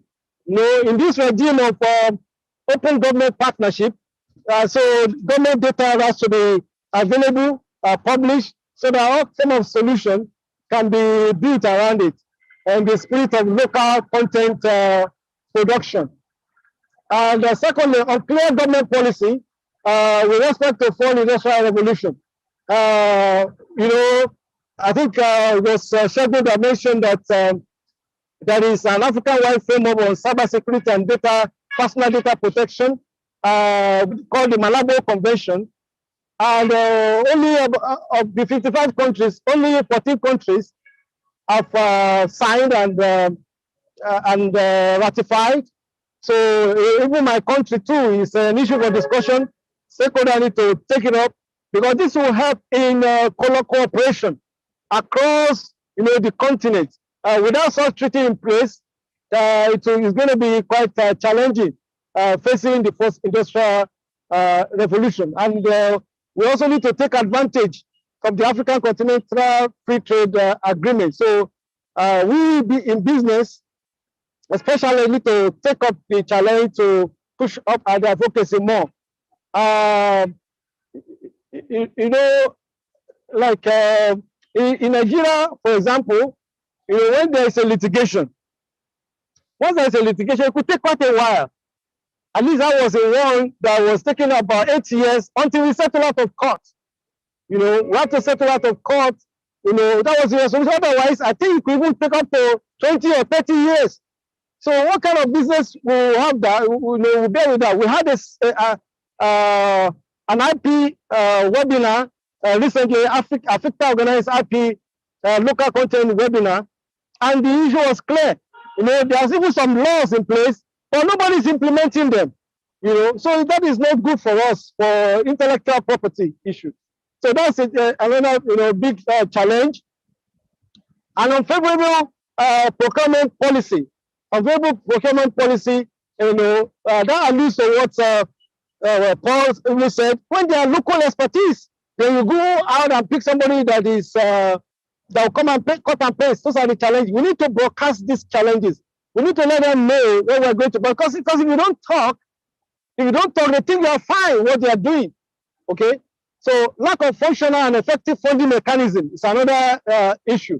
And where they exist, the requirement for physical collateral in this intellectual property driven fourth industrial revolution is a major challenge. And many times the rules are not clear to SMEs. So those are the challenges we give to them. And then we talk about absence of infrastructure for connectivity. Somebody also mentioned that in terms of whether we should work at our own pace. Yes, as I said earlier, we're struggling with facility for even the second industrial revolution. So those are the challenges that put forward. Lack of update and reliable statistics too. In Nigeria, for example, it has improved a lot. You know, when we were in the IT Association of Nigeria, we made this a major issue, and the National Bureau of Statistics took it up, and there's been great improvement. So we need to push the responsible organization or agency in our various countries to really publish reliable data.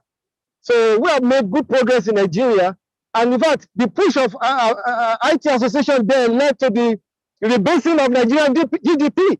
It was when it was rebased that everybody in Africa realized that Nigeria has the biggest economy. So another question they raised that I addressed was the cybersecurity. First, cybersecurity should be taught in school, and we've been pushing this in Nigeria.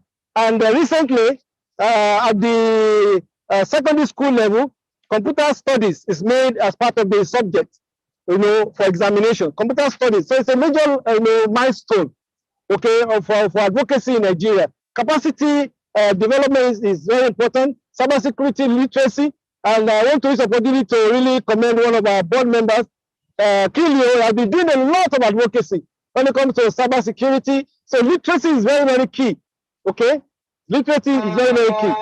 So, in conclusion, as I submitted that indeed government need to move more, and when government need to move, but reality is that government is moving faster than us, so we need to do a lot of catch up. Thank you very much for.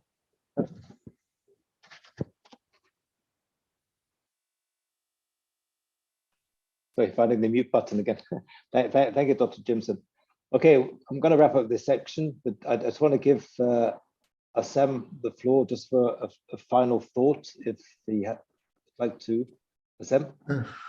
Thank you for all the information that we have shared together, and it is assured that there is still a lot of activity is in our shoulders as AfICTA, in order to have more cooperation between our members, have more impact and lobbying towards the legislation things and issues. I'm sure all the efforts by which and our existence in the international organization is playing a major role, but I think still there is a lot as well to be done. And I'm sure as well with the introducing the new the advisory board to our AfICTA and the members in the advisory board, definitely in cooperation with the board, we can really achieve a lot of the responsibilities which is in our shoulders. Thank you, and wishing a very successful for our summit. Thank you, Paul. Thank you, Sam. So a big thank you to all of the contributors towards this discussion. Another important discussion, one that will not end here, of course. And on that note, I'm going to hand the floor back to our chair, Thabo. Thabo, the floor is yours.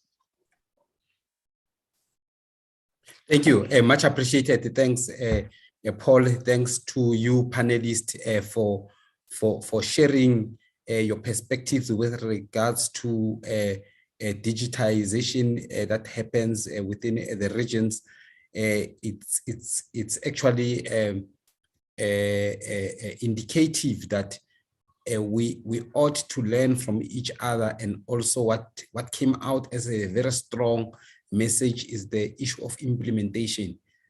Us creating more than consuming, it's something that comes out very strongly as a message that I'm hearing from the panelists and the discussions themselves. It indicates that our problems can be solved by ourselves.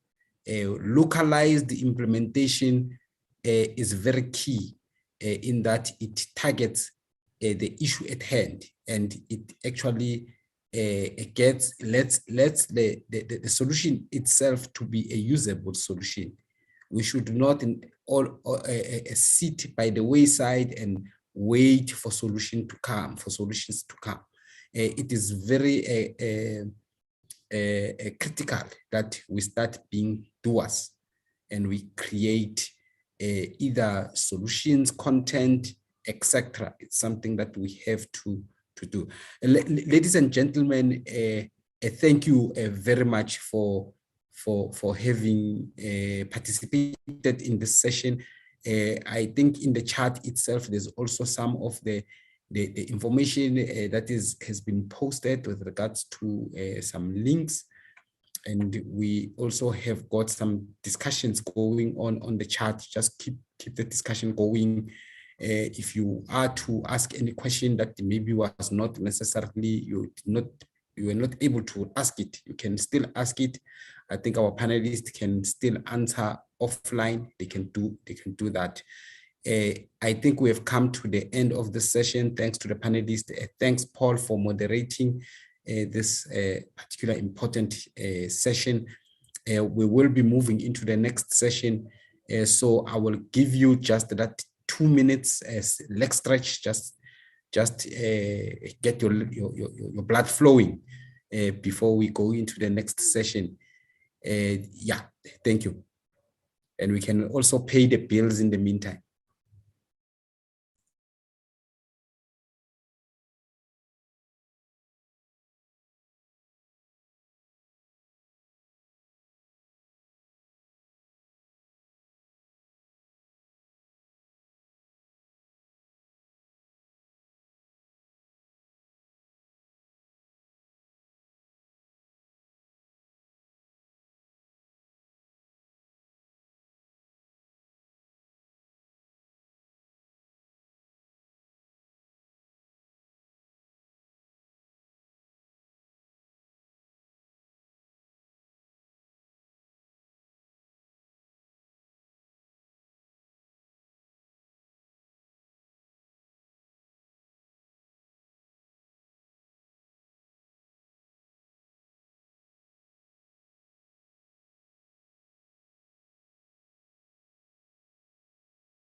Let's help you put it online and reach potential customers easily.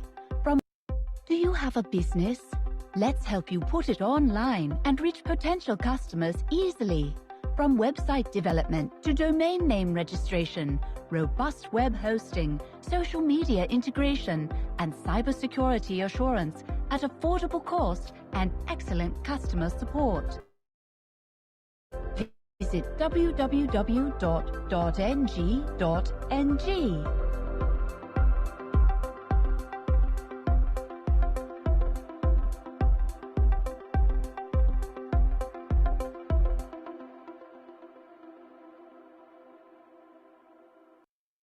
Do you have a business?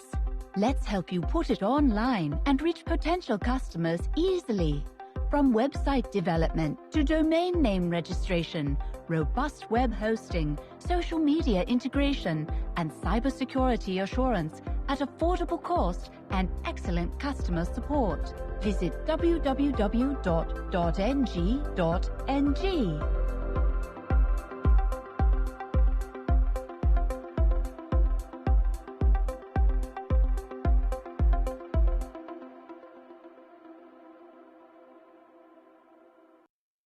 Do you have a business? Let's help you put it online and reach potential customers easily. From website development to domain name registration, robust web hosting, social media integration, and cybersecurity assurance at affordable cost and excellent customer support. Visit www.ng.ng.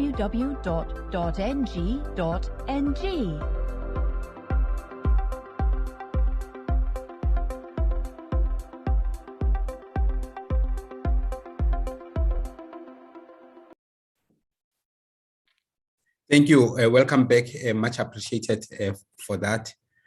We are going to continue with the business of the day. Our next session, it's session number 6. This is our last session for the summit. I think it has been quite an experience to actually go through this summit, and we are going to close on this on a high note for session number 6 on ICANN business constituency outreach. Our moderator is Dr. Wado Sigaga. He will be addressing data protection and online safety, and there will be a panel discussion between himself and the panelists. At this particular point in time, I would like to hand over to Dr. Wado.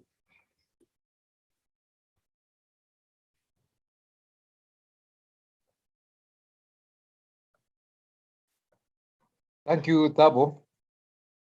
So thank you for the introduction. My name is Waudo Siganga for the record, and I'm actually AfICTA's representative, main representative to the business constituency in ICANN. The business constituency is a body within ICANN that looks after the interests of business owners that use the internet for their business transactions. So I'm happy to chair this, to moderate this particular session.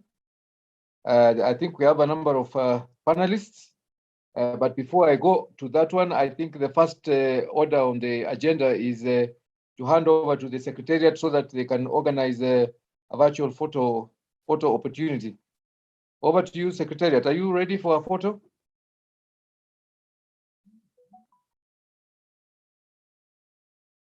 Sorry, I had not put on my video. Secretariat, are we ready for a photo?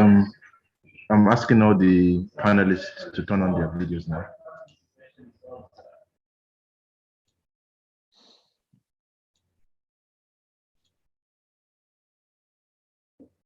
Thank you. 1 second. No. Say you are snapping. No. Yeah, we're good to go now.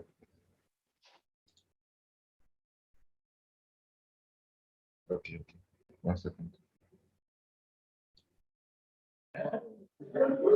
Is it okay? Yes. Yeah, Jimson, you're okay. Oh, great. Thank you, Warren.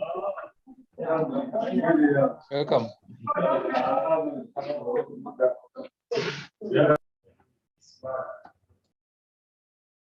Secretary, to let me know when you're done. Sorry, we're still waiting for one speaker to come on. I don't know if Mr. Kaede has information on him. We've already taken the photograph, and I was just thinking that Mr. Tola Silverson will be able to join us, but since he's not here, I think we can go on with the session. We can proceed? Yes, yes, sir. Okay, thank you. We can turn off the video, right? You want to turn off? We can turn off the video now. All right, thank you. Yeah, if you want to save your bundles, you can turn off your videos now. So thank you. So this particular session, we are going to talk about ICANN, which is the body that is responsible for the naming and numbering of the internet, and within the big subject, we shall also be talking about data protection and online safety, as the chair has told us. Now we have a panel. I'm going to give them about a minute each, just to introduce themselves, so that we can know the people that will be giving us more insights into these two issues of ICANN and also data protection and online safety. So can we please have the panelists? I don't have their names here. I don't know. Secretariat, can you help us on that one? To guide the panelists to introduce themselves, Secretariat? Okay, I think the first person should be Ms. Ariola Kiemi. You can go ahead, ma'am. Thank you. Ariana, please introduce yourself. Hello, good day, everybody. My name is Ariola Kiemi, CEO Digiswell Limited, a member company of the ICANN Business Constituency. Happy to be here. Welcome. Secretariat? You can go back to Mr. Kilio now. Mr. Kileo? Hello, everyone. This is Yusuf Kileo speaking. I'm so happy to see my good friend, Dr. Waudo Siganga. I'm actually a security and digital forensics investigation expert. And a part of being a board member for AfICTA, I'm also a secondary representative to BC ICANN, meaning I'm working very closely with Dr. Waudo Siganga and representing AfICTA to BC ICANN.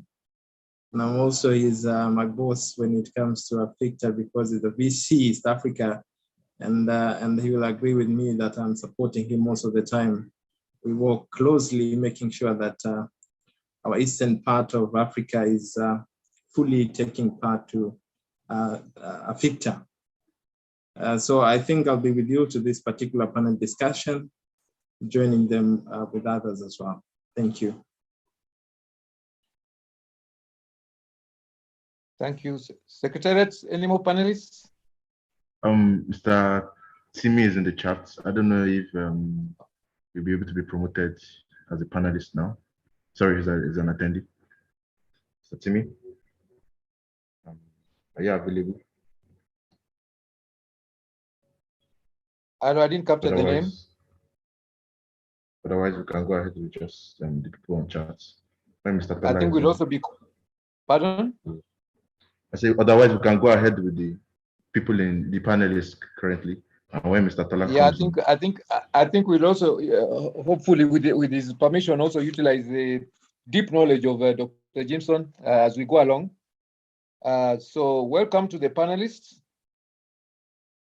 I think I was also expecting Mason Cole, the chair of the BC. Is he going to join us in the session?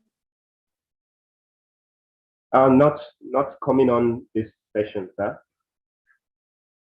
He'll be on a different session. Yes, he was on the opening session yesterday. Okay. All right. So I don't know whether you have had a chance also to thank the BC for sponsoring the summit, maybe in the within the opening session. But I think it's good. I can also, maybe if you have already done it, I can also just reassert it here that the business constituency has actually sponsored the the summit to a good extent. It's not the first time; it was also done last year. So I think as AfICTA, I think we are very grateful to the business constituency in ICANN for supporting the work that we are doing and making sure that our summit is successful this year, as well as what they did last year. Despite the summit being a virtual summit, there is always expenses that are incurred. So I think we're grateful, and I'll pass back the gratefulness of AfICTA to the BC once we meet afterwards. So thank you very much to the BC. Now back to ICANN. I think first of all we can just talk generally about ICANN and the work that it's doing, and how it is useful for people in Africa to maybe participate in the work of ICANN. If I can call on any of the two panelists, maybe we can start with Arinola. You have been working with ICANN for quite a period of time. Maybe you can just tell us shortly, in brief, what the work that ICANN is doing and why it is relevant for us in Africa, why we should also participate in that work. Arinola.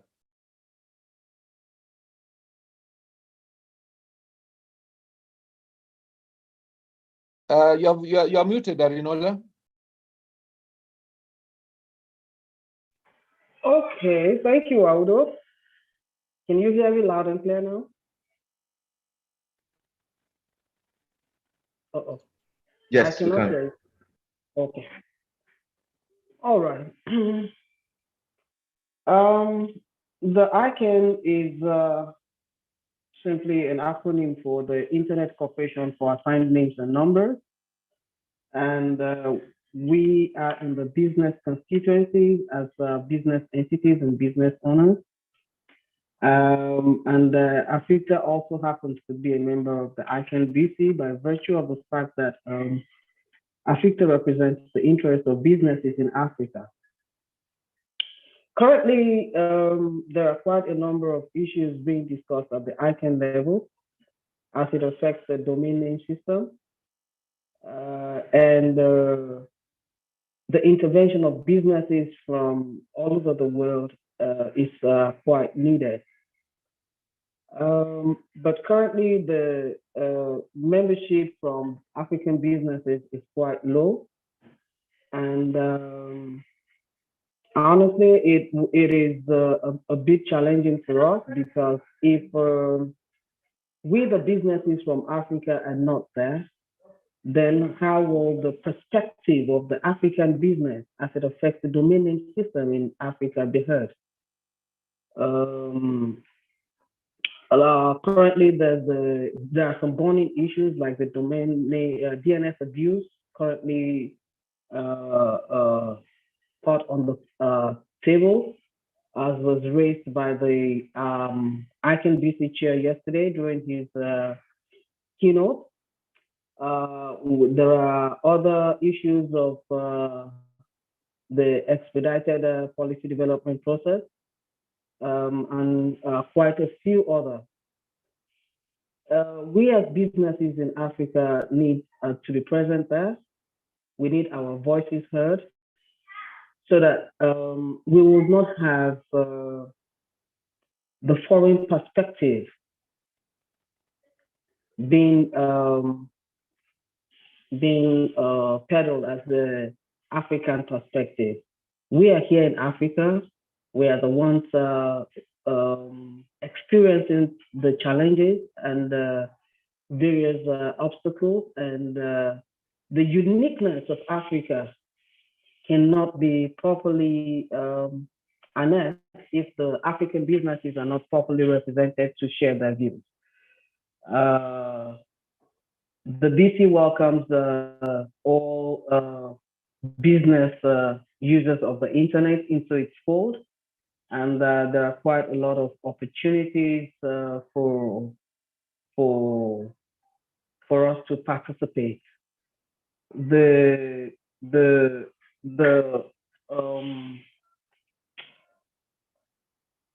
BC itself being the representative of business users of the internet and in the ICANN ecosystem, will not be complete without the African perspective.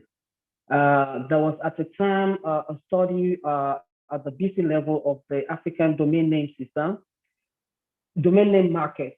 And if we have proper representation, especially for businesses who are deeply involved and rooted in the domain name market, their perspective would have, I believe, would have made that report a lot richer than what we have.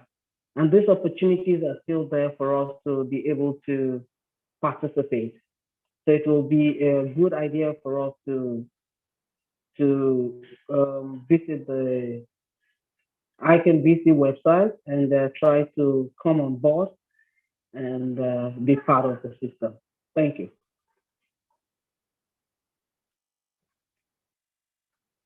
Thank you, Arinola. Just to follow on with that, in your participation in the BC and in ICANN in general, what challenges have you faced that maybe you feel that as Africa make us come as challenges for us to participate in that process of ICANN?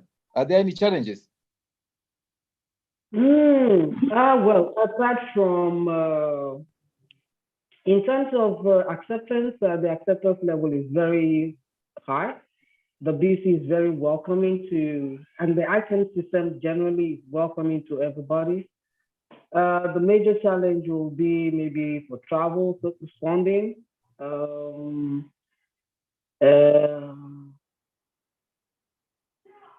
That for me has it's about the major challenge because in terms of onboarding, there's an onboarding program that could easily be a stepping stone for most of us, which is the fellowship program. There is also like the BC currently now has an onboarding committee, which is a subcommittee which is working on helping newcomers to come in. Also, there is the online facility, which is the ICANN Learn, where you can create a profile and learn more about and how to get involved with the ICANN system. What about the cost? Sorry, what about the cost of joining? Are they prohibitive? If somebody wants to participate, do they have to pay some money? Yeah, for the BC, yes. As business people, there is nothing that should be done without proper value. But the BC has different categories of membership. However, for developing countries, wherein most African, I think virtually all African countries should fall within that belt, we enjoy 70% discount. 70% discount. An example would be for somebody in the tier 3 membership category, like most SMEs in Africa. When you enjoy the 70% discount, you find yourself paying about $50 as membership fee for per annum. So I do not think the cost will be a challenge for the African participation. Oh, thank you, Arinola. That's very informative. Now, if I can turn over to Yusuf. Yusuf, you are an expert in digital forensics. You are a digital forensics expert, as well as being a member of the business constituency and working in ICANN, representing AfICTA. How have you found your participation in ICANN helping you to achieve your objectives as a digital forensics expert?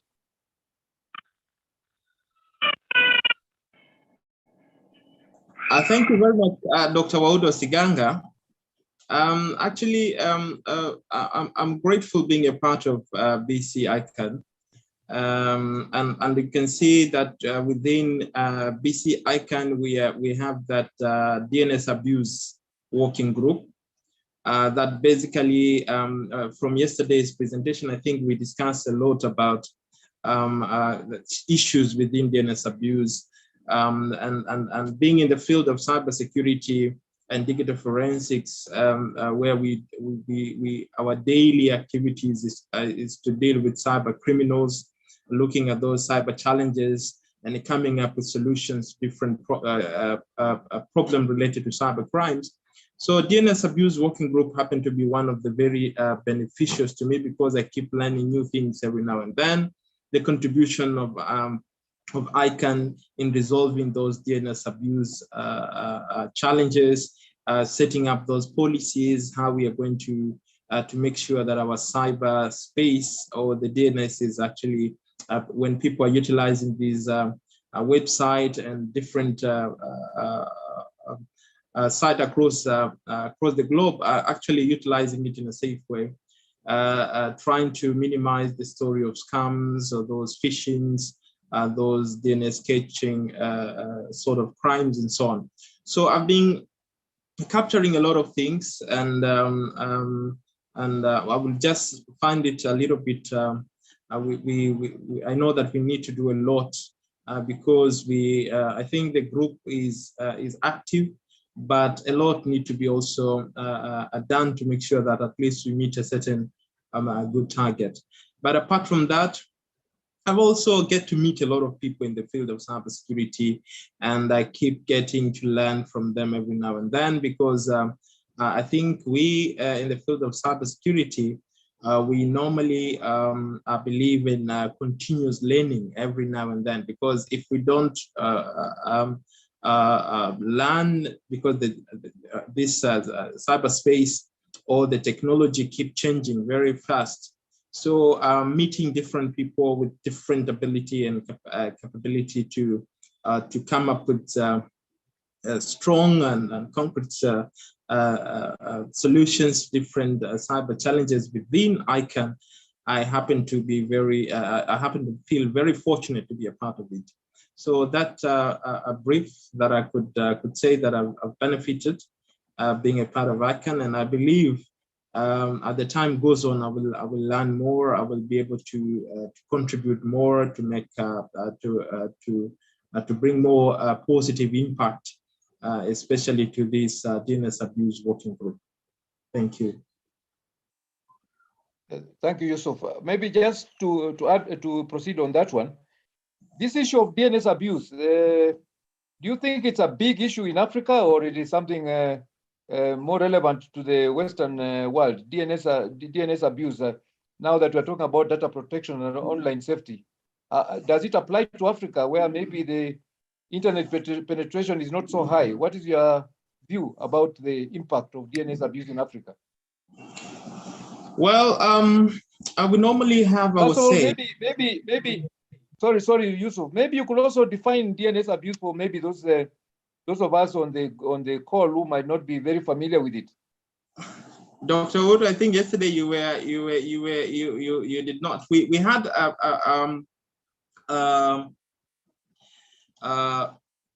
the full session discussing about DNS abuse and the challenges around it, and how do we resolve those challenges, mitigating those challenges yesterday. And I think we spoke at length about this particular area. But starting with the first question, we have our saying that cybercrime are borderless crime. So if a phishing attack can be initiated from any country and can impact any other country as well. So we in Africa are saying that, for example, we have less penetration, or we do have a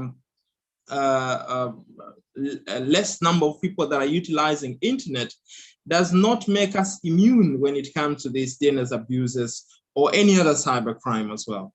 So from that point of view, I believe that if something is happening in the Western or in Asia or any other part of the world, we also in Africa have to make sure that we take precautions so that it won't really become one of our major challenges in the future. I'll give you one good example.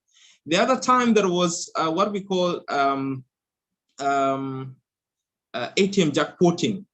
ATM jackpotting, whereby cyber criminals are able to make these ATM to split out money without an individual to have an account with that particular bank and so on. So that was happening in the US and Mexico those time.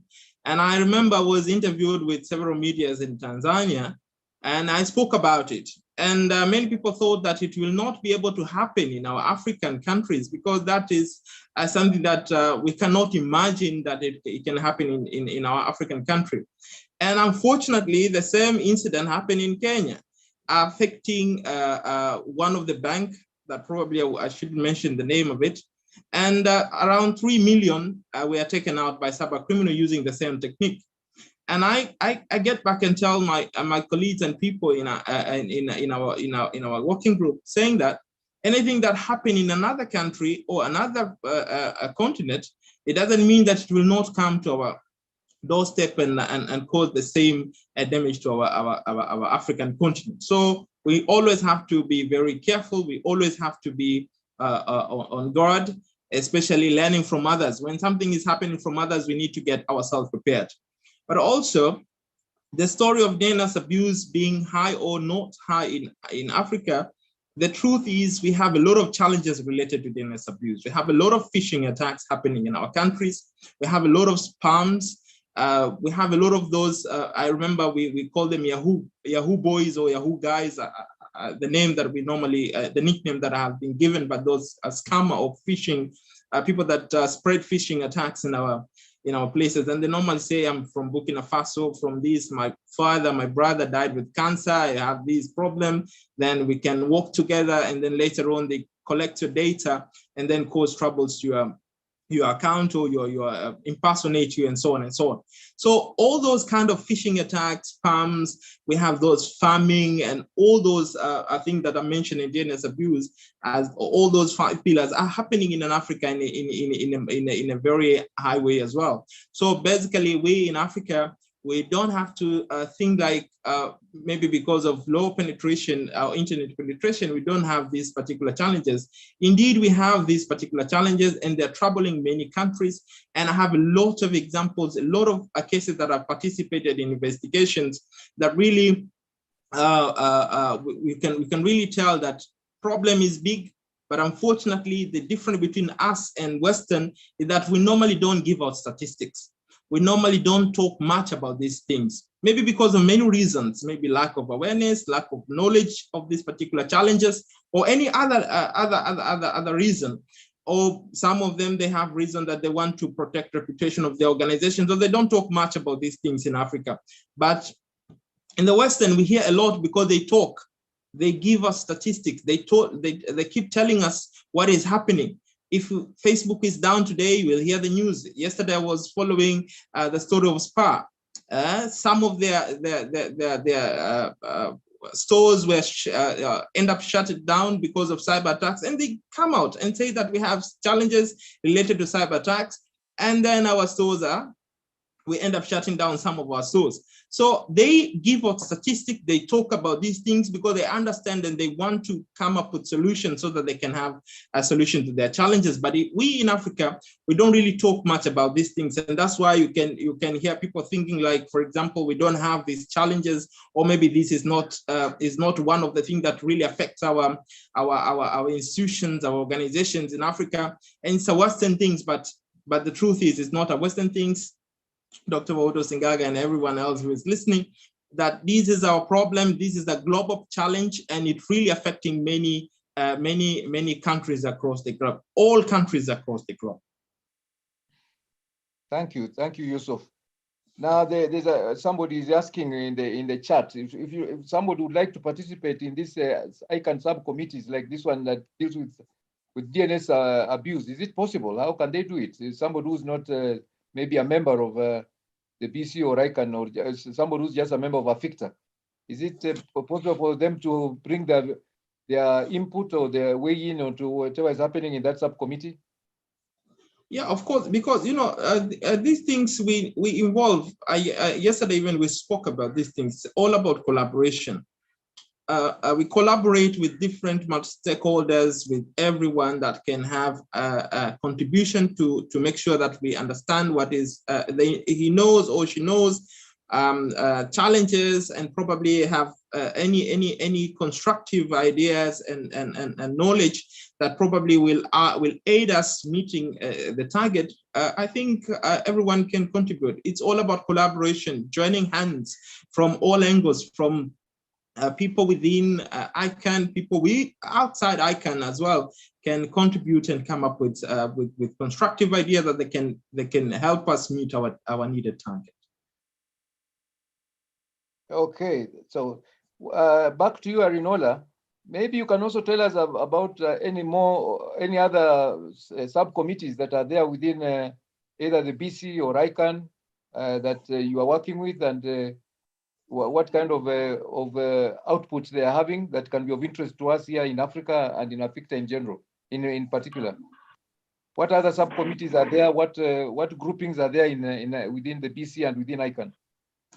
Okay, within the BC, currently we have the onboarding, which is to help for soft landing, to provide a sort of soft landing for incoming members to be able to get into the BC seamlessly, so that they would not have challenges.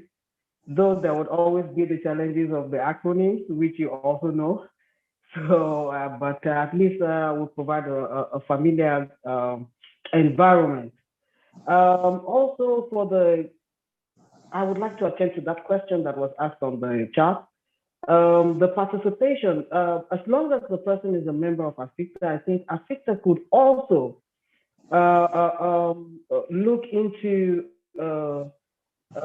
since AfICTA has representation already in the working group, they could actually look into making presentation through the representatives of AfICTA to the working group on the position of members of AfICTA as it concerns the DNS abuse, especially with African perspective to it. Also, there's the universal acceptance, which talks about having internationalized domain names, where we on our email addresses being accessible globally. So we could also participate in that. There is for now, I cannot readily come up with one, but I think there are quite a number of opportunities that could also be leveraged on, actually, as it concerns the ICANN ecosystem. And is there any collaboration between the business people from, let's say, the AfICTA members who are in BC? Is there any collaboration between them and other people working in ICANN from Africa, but who might not be in the business sphere? For example, there are those ones who are from the civil society. I think they are called at large. At large, yeah. Yeah. So in Africa, they have the African at large regional group, and then maybe there's also an Africa engagement, I think, section within ICANN. So my question is there some collaboration that we work together as now people from Africa, but from different perspectives of Africa? Is there any collaboration or any place where we meet as a group? Yes, definitely there is. There is what we call the AfriICANN. That is where all the different stakeholders, the business, the at large, even the government advisory, even the ITC, the IFPC, that is where we all come together as one from Africa, and we meet actually at every ICANN meeting. Okay. Thank you very much. And then maybe just back to Yusuf, one quick one. Recently, we had an issue of the organization that sells domain names in Africa. I had a problem, I think, with a Chinese company that had bought those domain names. I don't know if any of you had the this particular issue, and maybe what if you can just say a word or two about it? Is it a problem for African businesses when we're in a situation like that? You know something about it? No, I did not hear about that, but what was the issue, Dr. Odo? I don't know whether Arinola had something about it. I wouldn't like to ask, maybe if you are not familiar with it. Arinola, you heard something about this? Yeah, I did see the mail flying across on the AfICTA platform, Yes. where something about the IP, the Chinese company getting on the IP. No, I think it should be on the IP. Yes, ICANN NG platform, where the AfICTA chair was mentioning it, and I think the due diligence was done by AfICTA from the perspective of AfICTA being in charge of the IP addresses for Africa. But I really do not have the complete details of that. So you don't think it's something that African businesses we should worry about in terms of security of our systems, data protection, online safety? African businesses, it's not to that level that we should be worried. Oh, it should be of something of concern actually for us, because currently we do not have, like the European Union has its own data protection law. In Africa, we're still working on it. Nigeria has one presently that has been in operation since 2019. And I think it will be very important if businesses and the private sector could actually drive in our various countries these laws to take effect and also become a unified African one, just like you have in Europe. Okay. Thank you very much, Arinola and Yusuf. I think I'll now open questions to the floor to both of you. I think if you like to ask a question, I think you just raise your hand, or if you like to type in a question in the chat, that's quite okay. I can see one question here. I think it is to Kileo. May I request, Kileo, that we engage bilaterally such participation from AfICTA at ICANN? I don't know whether that's a question or it's a comment. Kileo, you have been requested that we engage bilaterally participation between AfICTA and ICANN. So maybe think about that one. So in case any other question, please raise your hand or type it in the chat. I think if it's a question, maybe indicate that it's a question, maybe with a question mark at the end, so that we can know the questions are from the comments. Any question? Let me see. I've seen. I would like to say something.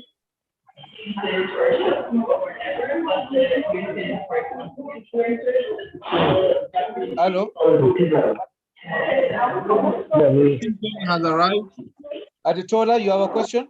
Yes, Dr. Waudo. Yes.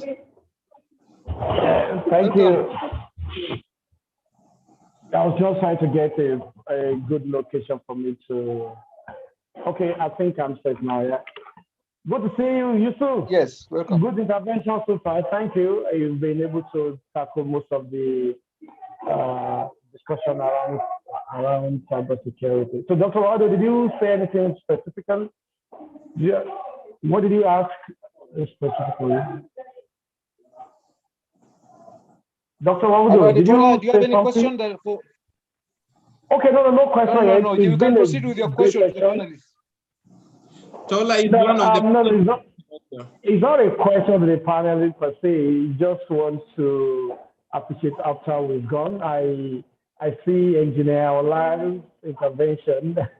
I think the bottom line for me is what AfICTA has done in the continent and in Nigeria in particular, as the vice chair for West Africa and in charge of Nigeria and other countries. I want to say the BC has been instrumental to making the digital inclusion very, bringing it closer to the people. And yes, just like what you intervened when you're talking about DNS abuse, is one of the areas that I hope in the future we'll play more emphasis, especially in the advent of 5G.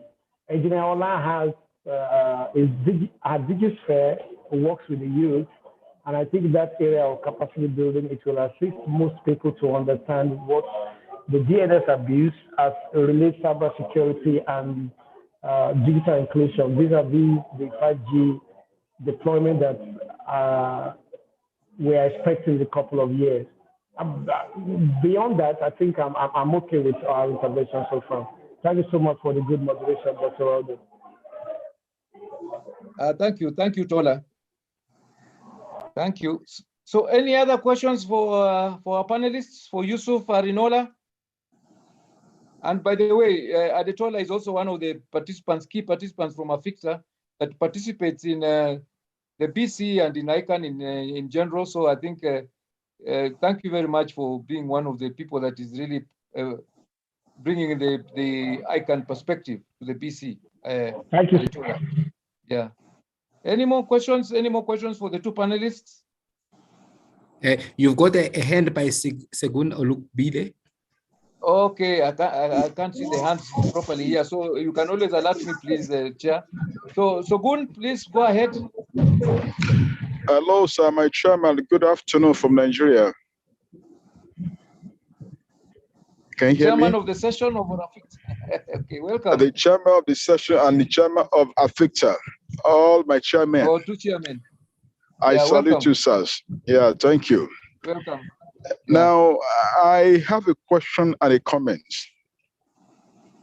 And the first, okay, thank you, sir. Let me make the comment first.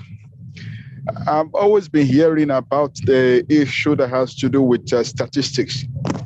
That because we don't have statistics, we're unable to have, you know, a decision, or we're unable to have access to data that could have helped us to at least have an idea about the level of certain issues when it comes to digital economy or the impact of some of these instruments. Now, my question is this: is it not possible for AfICTA to also occupy that space and you know, and provide and drive, you know, the statistics issues for the continent? Is it not possible for AfICTA to add it as another layer of his interventions, so that we can have at least a kind of statistics that we can use, not only for the private sector, but also for the stakeholders across Africa? Because these issues of no statistics is becoming, you know, a big embarrassment whenever we talk about, you know. Hello, can you hear me? Yeah, I can hear you. Whenever we talked about the policy issues. So I just want to ask a question: that is it not possible for AfICTA to step into that shoe and provide annual statistics and barometers on digital economy or any issues that is brought in that perspective? Thank you, sir. Oh, thank you, Segun. Although that's a bit of a general question, I don't know whether it would be appropriate for our two panelists, that particular question. Maybe I'll refer it to the chair. Oh, I can see Adetola. Hello? Yeah, if the chair, I can Would you like to say something? I can wait Tabo to make intervention as the chair, okay, let me allow Tabo to speak, then you can comment thereafter. Okay. Mr. Chairman, Tabo, can you say something about AfICTA Thank you. taking up the issue of statistics? Thank you, much appreciated. It's a good suggestion that will require us to look into. I've put a note on it. I've noted it. It's a challenge that I will put to my board, and to see if we've got that capacity to actually deliver on this. It's almost equivalent to a particular challenge we got. I think yesterday there was a challenge that came in to ask if AfICTA cannot maybe also occupy a space of commissioning studies about a myriad of phenomena that are happening in Africa, and I think it's a good suggestion. It will be put forth to the board so as to see if it can form part of our programs. Thank you. Thank you for the question. Thank you for the question, Segun, and thank you for that very nice answer, Chair. At least we look forward to AfICTA growing and being able to spread out in those areas where we can be able to have statistics and other interventions from the economy that we can give out to other users. Thank you very much. So, any other question? I'm not able to see all the hands here. Any other questions from the floor for the two panelists?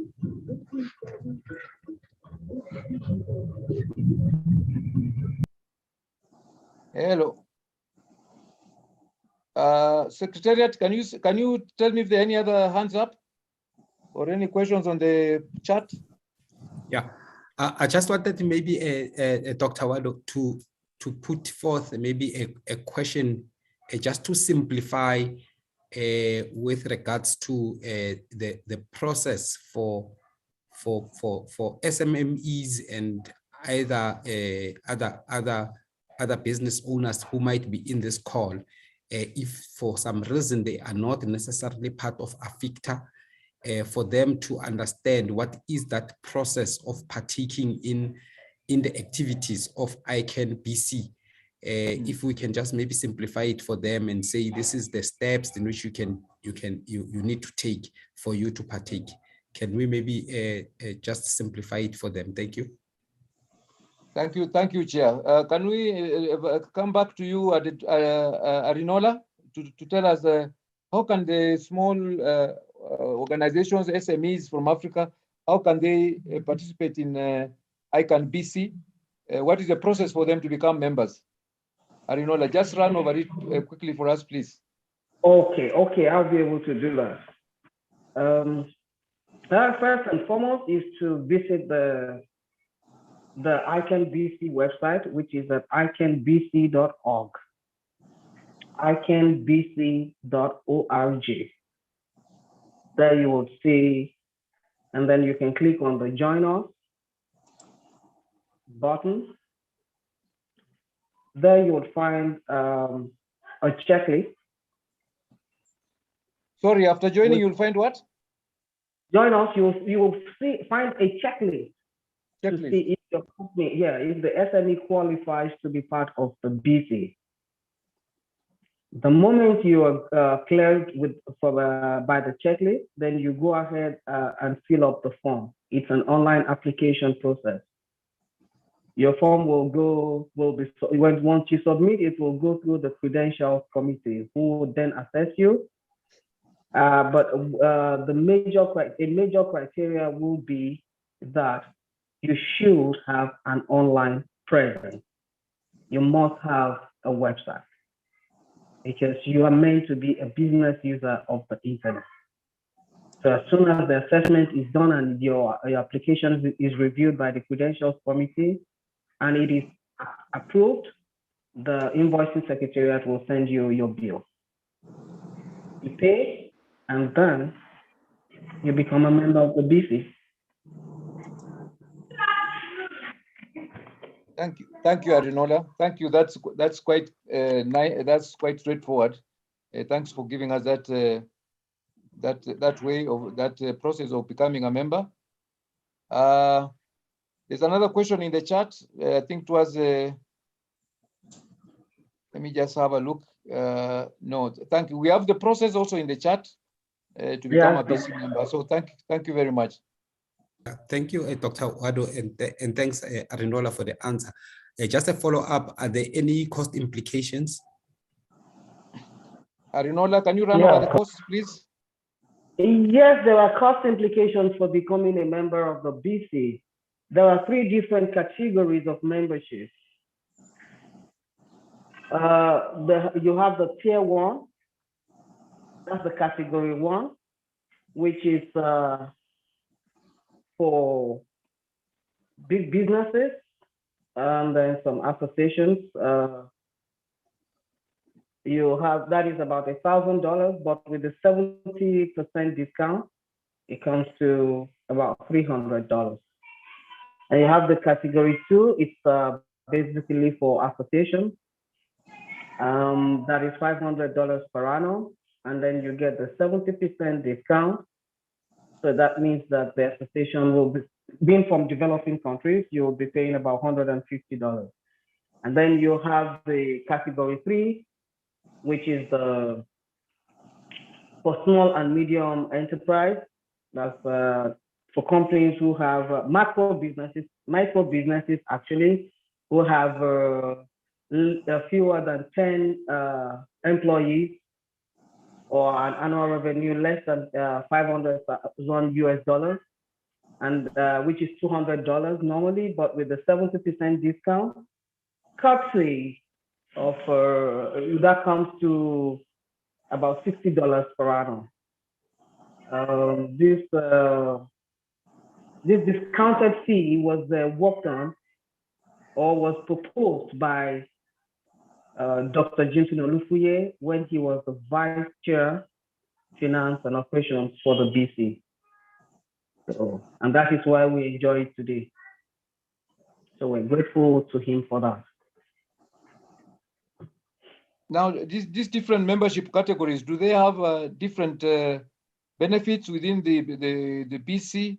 For example, voting rights and that kind of thing? Yes, they do.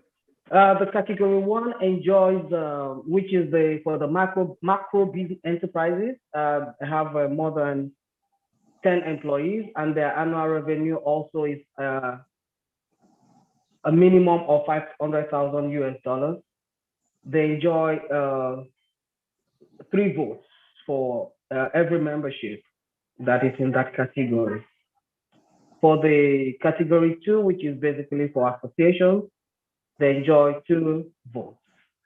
And for the category 3, which is for the micro businesses, they enjoy 1 vote per membership. Okay, thank you very much, Arinola. So I can see we are coming to the top of the hour. So very soon, I think we have to close our session. So unless there's an urgent question, any questions still for the 2 panelists? Arinola, any last word you'd like to add in? Oh yes. For those who would be interested in being a member of the ICANN BC and will want to follow up, if you reach out to the secretariat, we might be able to link up with me, and then from there we'll be able to take it off so I can guide you through. Thanks, Arinola. I think I'll be one of those ones who will be following up on this one. I would like to register my small company with ICANN BC so that I can add the votes from Africa there. Dr. Baudo, for you using our AfICTA platform, you will pay us a percentage as well. We shall see about that. Thank you. Yusuf, any last word before I close the session? Well, for me, I will say that the story of data, I will just concentrate on the story of data protections and online safety. I would want to emphasize on one thing, that when it comes to protection of our data and our online presence, it has to begin with an individual, because we don't expect to wait for someone from outside, whether it's an expert in the field, to support you to make sure that you are secure. But it has to begin with you, from yourself, how you create your password, how you safely browse online without clicking random links that appear on different areas and in digital platforms. Also, how do you protect yourself in terms of, now we have multi-factor authentication, things like what you have, who you are, where you are, passwords, those OTPs, biometrics, your locations, and so on. So we need to make sure that we utilize all of those so that we can protect ourselves before we wait for someone else from outside to come and protect us. And the bottom line here is that protection of everyone's, it has to begin with an individual. You need to protect yourself and then wait for other people to come and join hands to make sure that you remain protected and secure. That's the final things I wanted to voice up on this particular panel. And I hope everyone will browse safely. Everyone will give priority on protecting their data and make sure that they remain secure, and all of us end up being secure. Because if one of us is not secure, then definitely that will be a backdoor for others also not to be secure. Thank you. Thank you very much, Yusuf. Thank you very much, Arinola. I think we have had quite an interesting session here, hearing about ICANN, and also hearing specifically also about data protection and online safety. So Arinola, I think she has emphasized the need for us from Africa to participate in the ICANN process and make sure that the African voice is heard, because the experiences of Africa from Africa are unique, and we cannot just rely on people from other parts of the world to be able to elucidate those experiences for us. A few challenges in participating in ICANN, maybe the travel expenses are there, but with determination, some of these things can be overcome. I'm sure if you participate in some of those ICANN committees or some of those ICANN areas, there can be funding, particularly for travel. Myself, specifically, I've been a member of the CSG, and normally, if you're a member of the CSG, there is a travel that is available, travel and accommodation expenses that is available to ICANN meetings. It's only unfortunate over the last 2 years or so, we have had the COVID-19 pandemic, so we have had to rely on virtual online meetings. But when the meetings open, if you are in many of the things that occur in ICANN, if you are a keen participant, there are always opportunities for your travel expenses to be taken care of. Otherwise, we have been encouraged that the acceptance level within ICANN is high. So you can rest assured that if you join ICANN and start participating in the activities there is an onboarding committee, particularly for BC people. You'll always be welcomed there and made to feel at home as you learn the ropes of participating in the BC and in ICANN in general. We have also heard from our friend Yusuf, the digital forensics expert. He says he has learned a lot interacting with people within ICANN and enhancing his digital forensics skills. And he has also told us that a lot of things that are happening in cyberspace with cybercrime, DNS abuse, and so on, they are borderless. So within Africa, we have to make sure that we are also looking at those issues to see the way we can be able to mitigate them. And then finally, we have been run through how we can become members of ICANN BC and start participating in ICANN issues. So we look forward that maybe from this call, we are going to come up with a few more members joining ICANN BC and giving Africa continent more voting rights within the ICANN BC. I've already dedicated that my own small company will be coming on board courtesy of this summit. So with that, I think I can only thank all of you who have participated for being very patient with the program, and also thank our panelists for giving us a lot of insights, and also thank Secretariat for organizing the session so well. So with that, I think I go back to the chair and the Secretariat. I can hand over back to you. Thank you so much for your attention with our session. Thank you. Thank you. Much appreciated. Thank you. Thank you. Thank you. Thanks, Dr. Wadu. Thanks, Arinola. Thanks, Kilio. But before I close, I think I've seen a question coming from Nandipa on the chat. I don't know if Nandipa wants to raise the question herself, can we give her some rights to be able to voice her question before we close? I think we've got just 1 minute. 1 minute. Yes, that's okay. We just have 1 minute. Secretariat, can we give Nandi Panzaluba a right to voice her question? Good morning, good day. I'm Nandi Panzaluba, as it has been indicated. My question, I'm not sure the one that Thabo wants me to speak to. I think the issues I was raising around membership and participation per se have been answered, and I'm very grateful.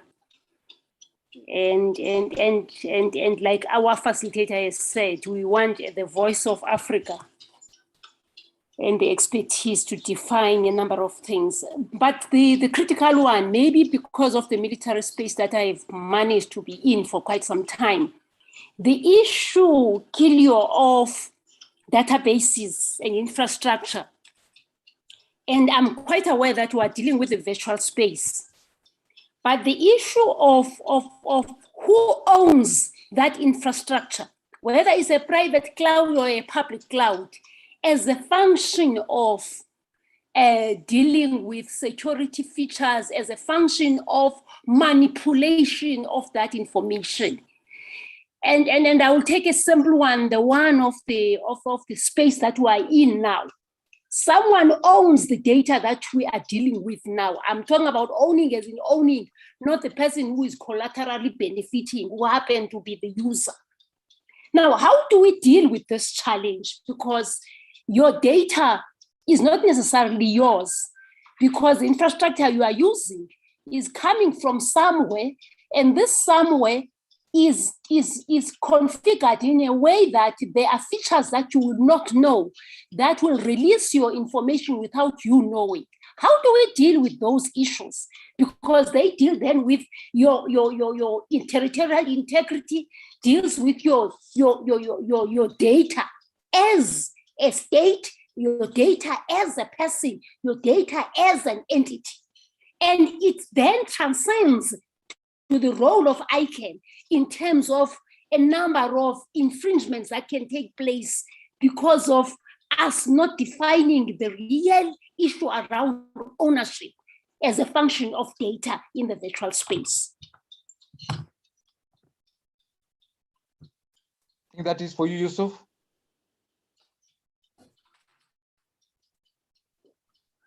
Please unmute. Okay. I think it might be very long to explain this whole thing because we have data that are linked on our mobile devices, and we have the challenges whereby you find individual installing different applications that some of them are malicious. We have heard the story whereby these malicious apps that we install in our devices taking our data and utilize them in a bad way. I participated in several task forces where we were looking into these mobile applications, how they bring troubles to our devices, how they steal our data, how they manipulate and misuse our data.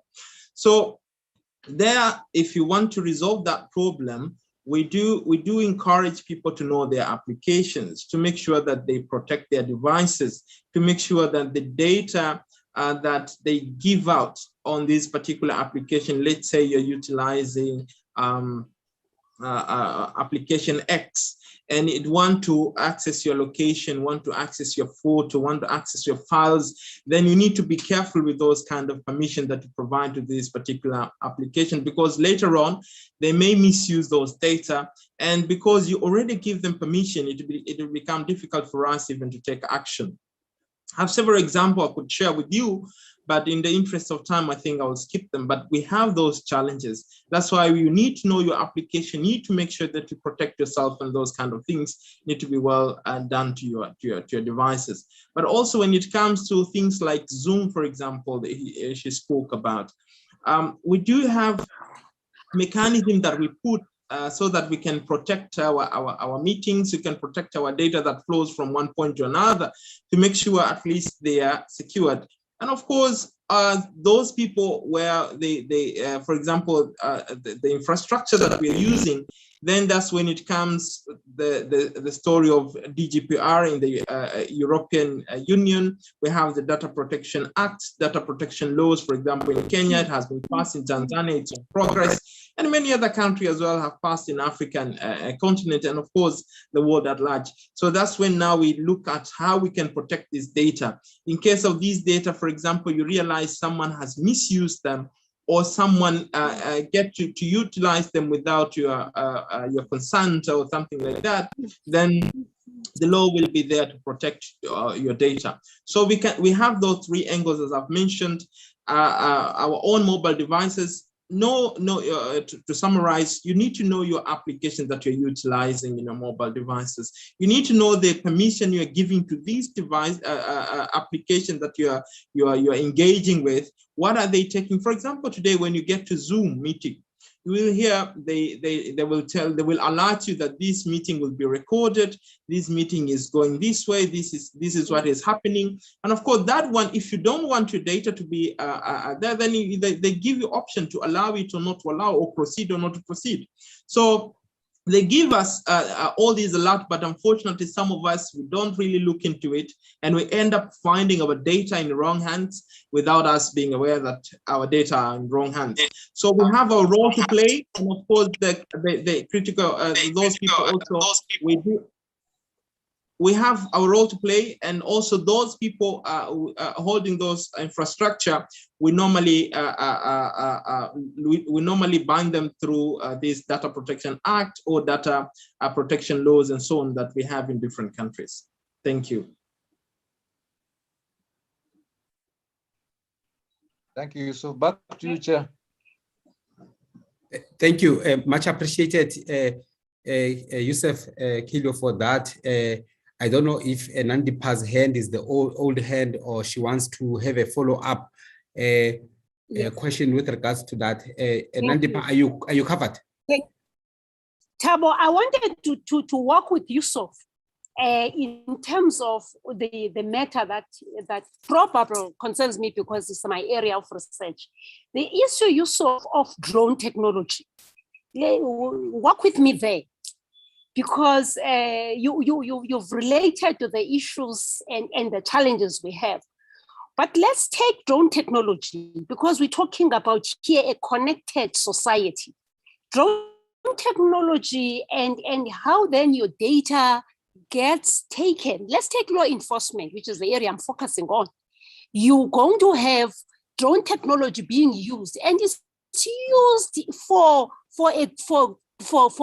good purposes. But how that information then is kept in terms of the 8 principles or in terms of the GDPR principles, and even how then it gets abused and misused. The question I still have, Yusuf, is that the intersection of the data protection laws and cyber crime and cyber security, that gray space there, how do we deal with it? As I've said, actually, I'm open to work with you closely if you want me to do so, and I'm always open to that. I love collaborating. I love sharing information intelligence with different people across anywhere. So we can always, as you have said, have a long discussion after this particular meeting. We can always discuss many other things. I don't have a problem with that. But as I've said, we have a lot of challenges. And I think South Africa have POP here. We have GDPR. We have a lot of laws that are protecting our data, and they're there to make sure that our data are not misused or so. But again, having these laws or regulation in place is one thing, but also we need to do a lot of other things like awareness, because some of these data, we ourselves leak them outside. We ourselves end up giving out without knowing that we're giving our data, and how are they going to use it? It's hard for us to know. So it's all about equipping ourselves with knowledge, all about awareness, all about capacity building, collaborating, coming up with different mechanisms that they can help us meet our targets, having the right tools in places to make sure that we mitigate these challenges of data loss because we have tools called DLP, data loss prevention tools, that we can always make use of them to help us not to lose our data or to alert us if the data have been tampered or anything, something like that. So there are many things that we need to add on top of these regulations and laws in places. And as I've said, I'm always open to talk and discuss with you at length whenever you have time, and I don't have issues with that. So we can always talk and share more and more, and I'm open to that. Thank you. Thank you, Yusuf. I think you can do that. Link is that's the gist and the spirit of this engagement that we actually have. At the end of the day, networking. We network from the north of Africa to the south of Africa, central, east, and west. We share the knowledge and share experiences. It's very critical that we do it in that manner. So I encourage you and Nandipa to link up with Yusuf Kidio with regards to the matters, and you can actually have a more deep dive discussions with regards to the matter. I'm going to actually close on, there's two questions that are there. One is from Eric Kimai. He's asking, governments are trying to tax transactions through the use of internet. What pressure can be put on governments all over Africa to stop from trying to discourage the use of digital space instead of encouraging it? I think that was the question. I gather this question might have been asked at some point in our sessions in one form or another. There was someone who raised it, I think, in one of the panelist discussions with regards to saying governments actually at times, and I think the example was where there is equipment that has been donated and government then goes ahead and wants to tax such things. But in this instance, it is spoken from a digital perspective where there is a tax transactions through the use of an internet. I don't know if we would like to deal with it with this Arinola and Yusuf. Just 30 seconds, 20 seconds amongst yourselves. 10 seconds quickly to just maybe respond. Arinola, you can take you first. Tiganga can also contribute to that because he has also quite good experience to it. Okay, Dr. Waido. Thank you, Chair. I don't know. You know, I think when we are dealing with governments, I think the best thing to do is just maybe give them information. I don't think we can go any further than that. When we are doing lobbying with governments, we can only give them information, and then after that, you know, the work that of policy making depends on them. But they have to have the correct information. If governments don't have the correct information, then they are going to make wrong decisions. They are going to make wrong policies, including these ones of digital taxation, which we are having it in Kenya. In fact, right now it's being streamlined to include the whole of East Africa, because, you know, East Africa, we have a common tax regime within East Africa. I have a friend of mine who's working actually on trying to unify this tax regime for digital taxes. He's doing a research. He's based in Arusha. So my answer would be that the best we can do is just to engage with the policy makers and give them the correct information, including this one, which is alluded to here, which indicates that if you tax digital transactions, you're actually dissuading people from becoming digitally engaged rather than encouraging that.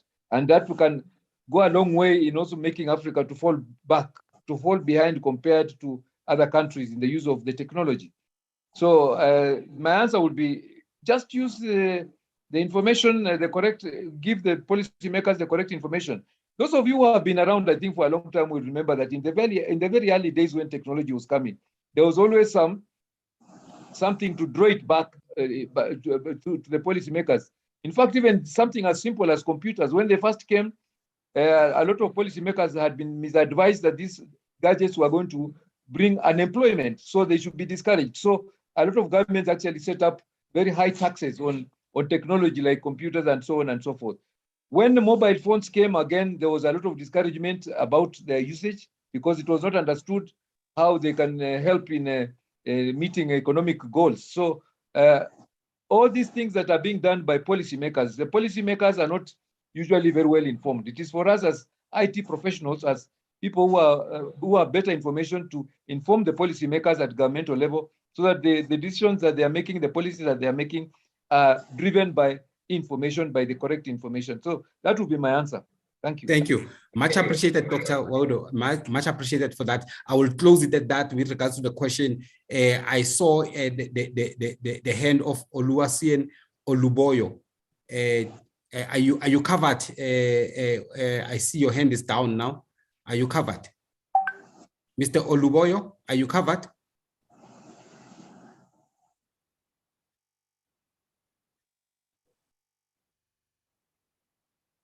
Okay, that's good. Let us proceed. I've got the two last hands. Then I'm closing. Dr. Jameson Olufuye and Mr.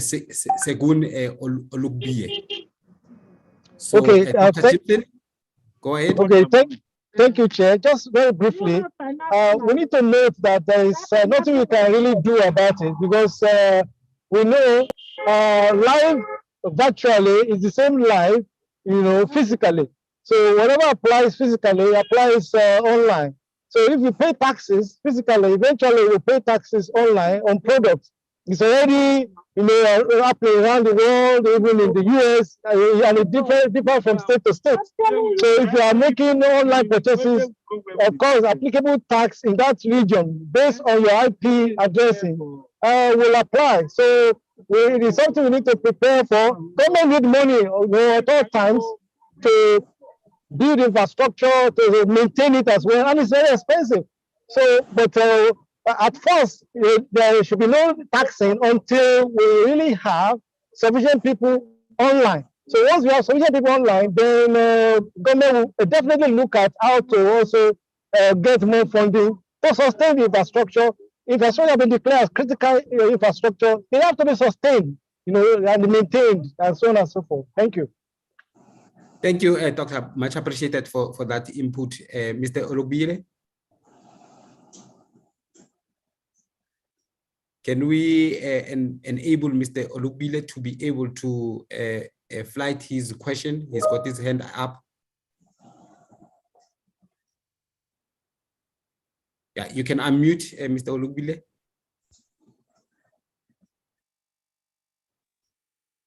Yes, you can speak now. Yeah. Mr. Olubile, you can speak now.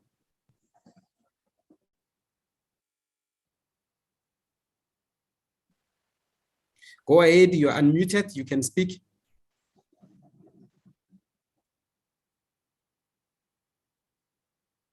I think what you can do is to write your question perhaps in the question and answer, and then the panelists can come back to you in terms of answering the question. At this particular point in time, I would like to take this opportunity to thank you, Dr. Waudo. I would like to thank Yusuf Kilio Arinola, much appreciated for this in-depth discussion that has just happened at this particular point with regards to ICANN BC. I think and believe that everybody in this call is now very much clear about the purpose of ICANN BC, how to join it, as well as the mandate and the issues that you actually are dealing with. I would believe that everybody is now covered with regards to that. And this also brings us to the end of our summit. I would like to thank in particular the office, the organizing office, which is our secretariat, who has put this together. I would like to thank all the speakers, the moderators that have come through to facilitate and moderate the sessions that has happened. I would like to extend our gratitude to the panelists who actually shared their expertise, they shared their experiences with us in these sessions. I would like to thank all our attendees for expending the time and coming through to these sessions and partaking by giving both your experiences and questions, fielding questions, and at times also filling up the spaces where we needed to have views also from other areas. I do appreciate that. Before I close, I would like to make special mention to all our partners and our sponsors, ICANN Business Constituency, Nigerian Communications Commission, National Information Technology Development Agency, ICC Basis, .ng, Contemporary, Main One Cable Company, Litaho Solutions, Kenya Wildlife Services, Afinord, Tech Law Development Services, FinTrack Software, IIT PSA, EdCon, ICT Professionals Association of Namibia, ATSA, Ugo Host, ACT, Rated Artisan, Diamond Security Consulting, Qualisys, ACES Media Development, Digilexis, ICANN, Axiom, Chemitel. Ladies and gentlemen, if I did not highlight your organization, it is by mistake, not by commission. I would like to close this on a high note, in that we have call for actions that we have to deal with. We are going to make sure that we distribute the report to everyone, and we will implement on the actions that have been put forth. There are actions that have been put forth, and we will reach out to some of you as experts in the field, and also from the perspective of the regions in which you are belonging.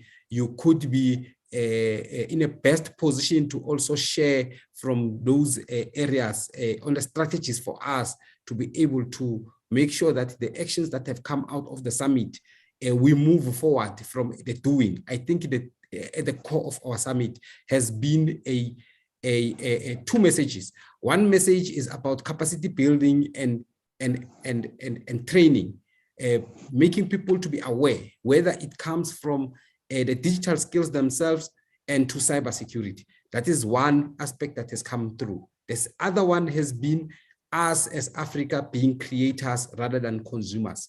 It was very critical as a point that is coming through in our summit, and it is something that is a challenge for us to take by the horns. Ladies and gentlemen, at this particular point, I would like to close this summit, and I would like to thank you. Good afternoon. Goodbye. Thank you. Thank you, Chair. One quick question. Is this the end of everything? Or because I saw on the schedule here, it says AGM? It's the end of the summit. The AGM will take place in an hour's time. Oh, thank you. Thank you. We'll log in that time. Thank you. Oh.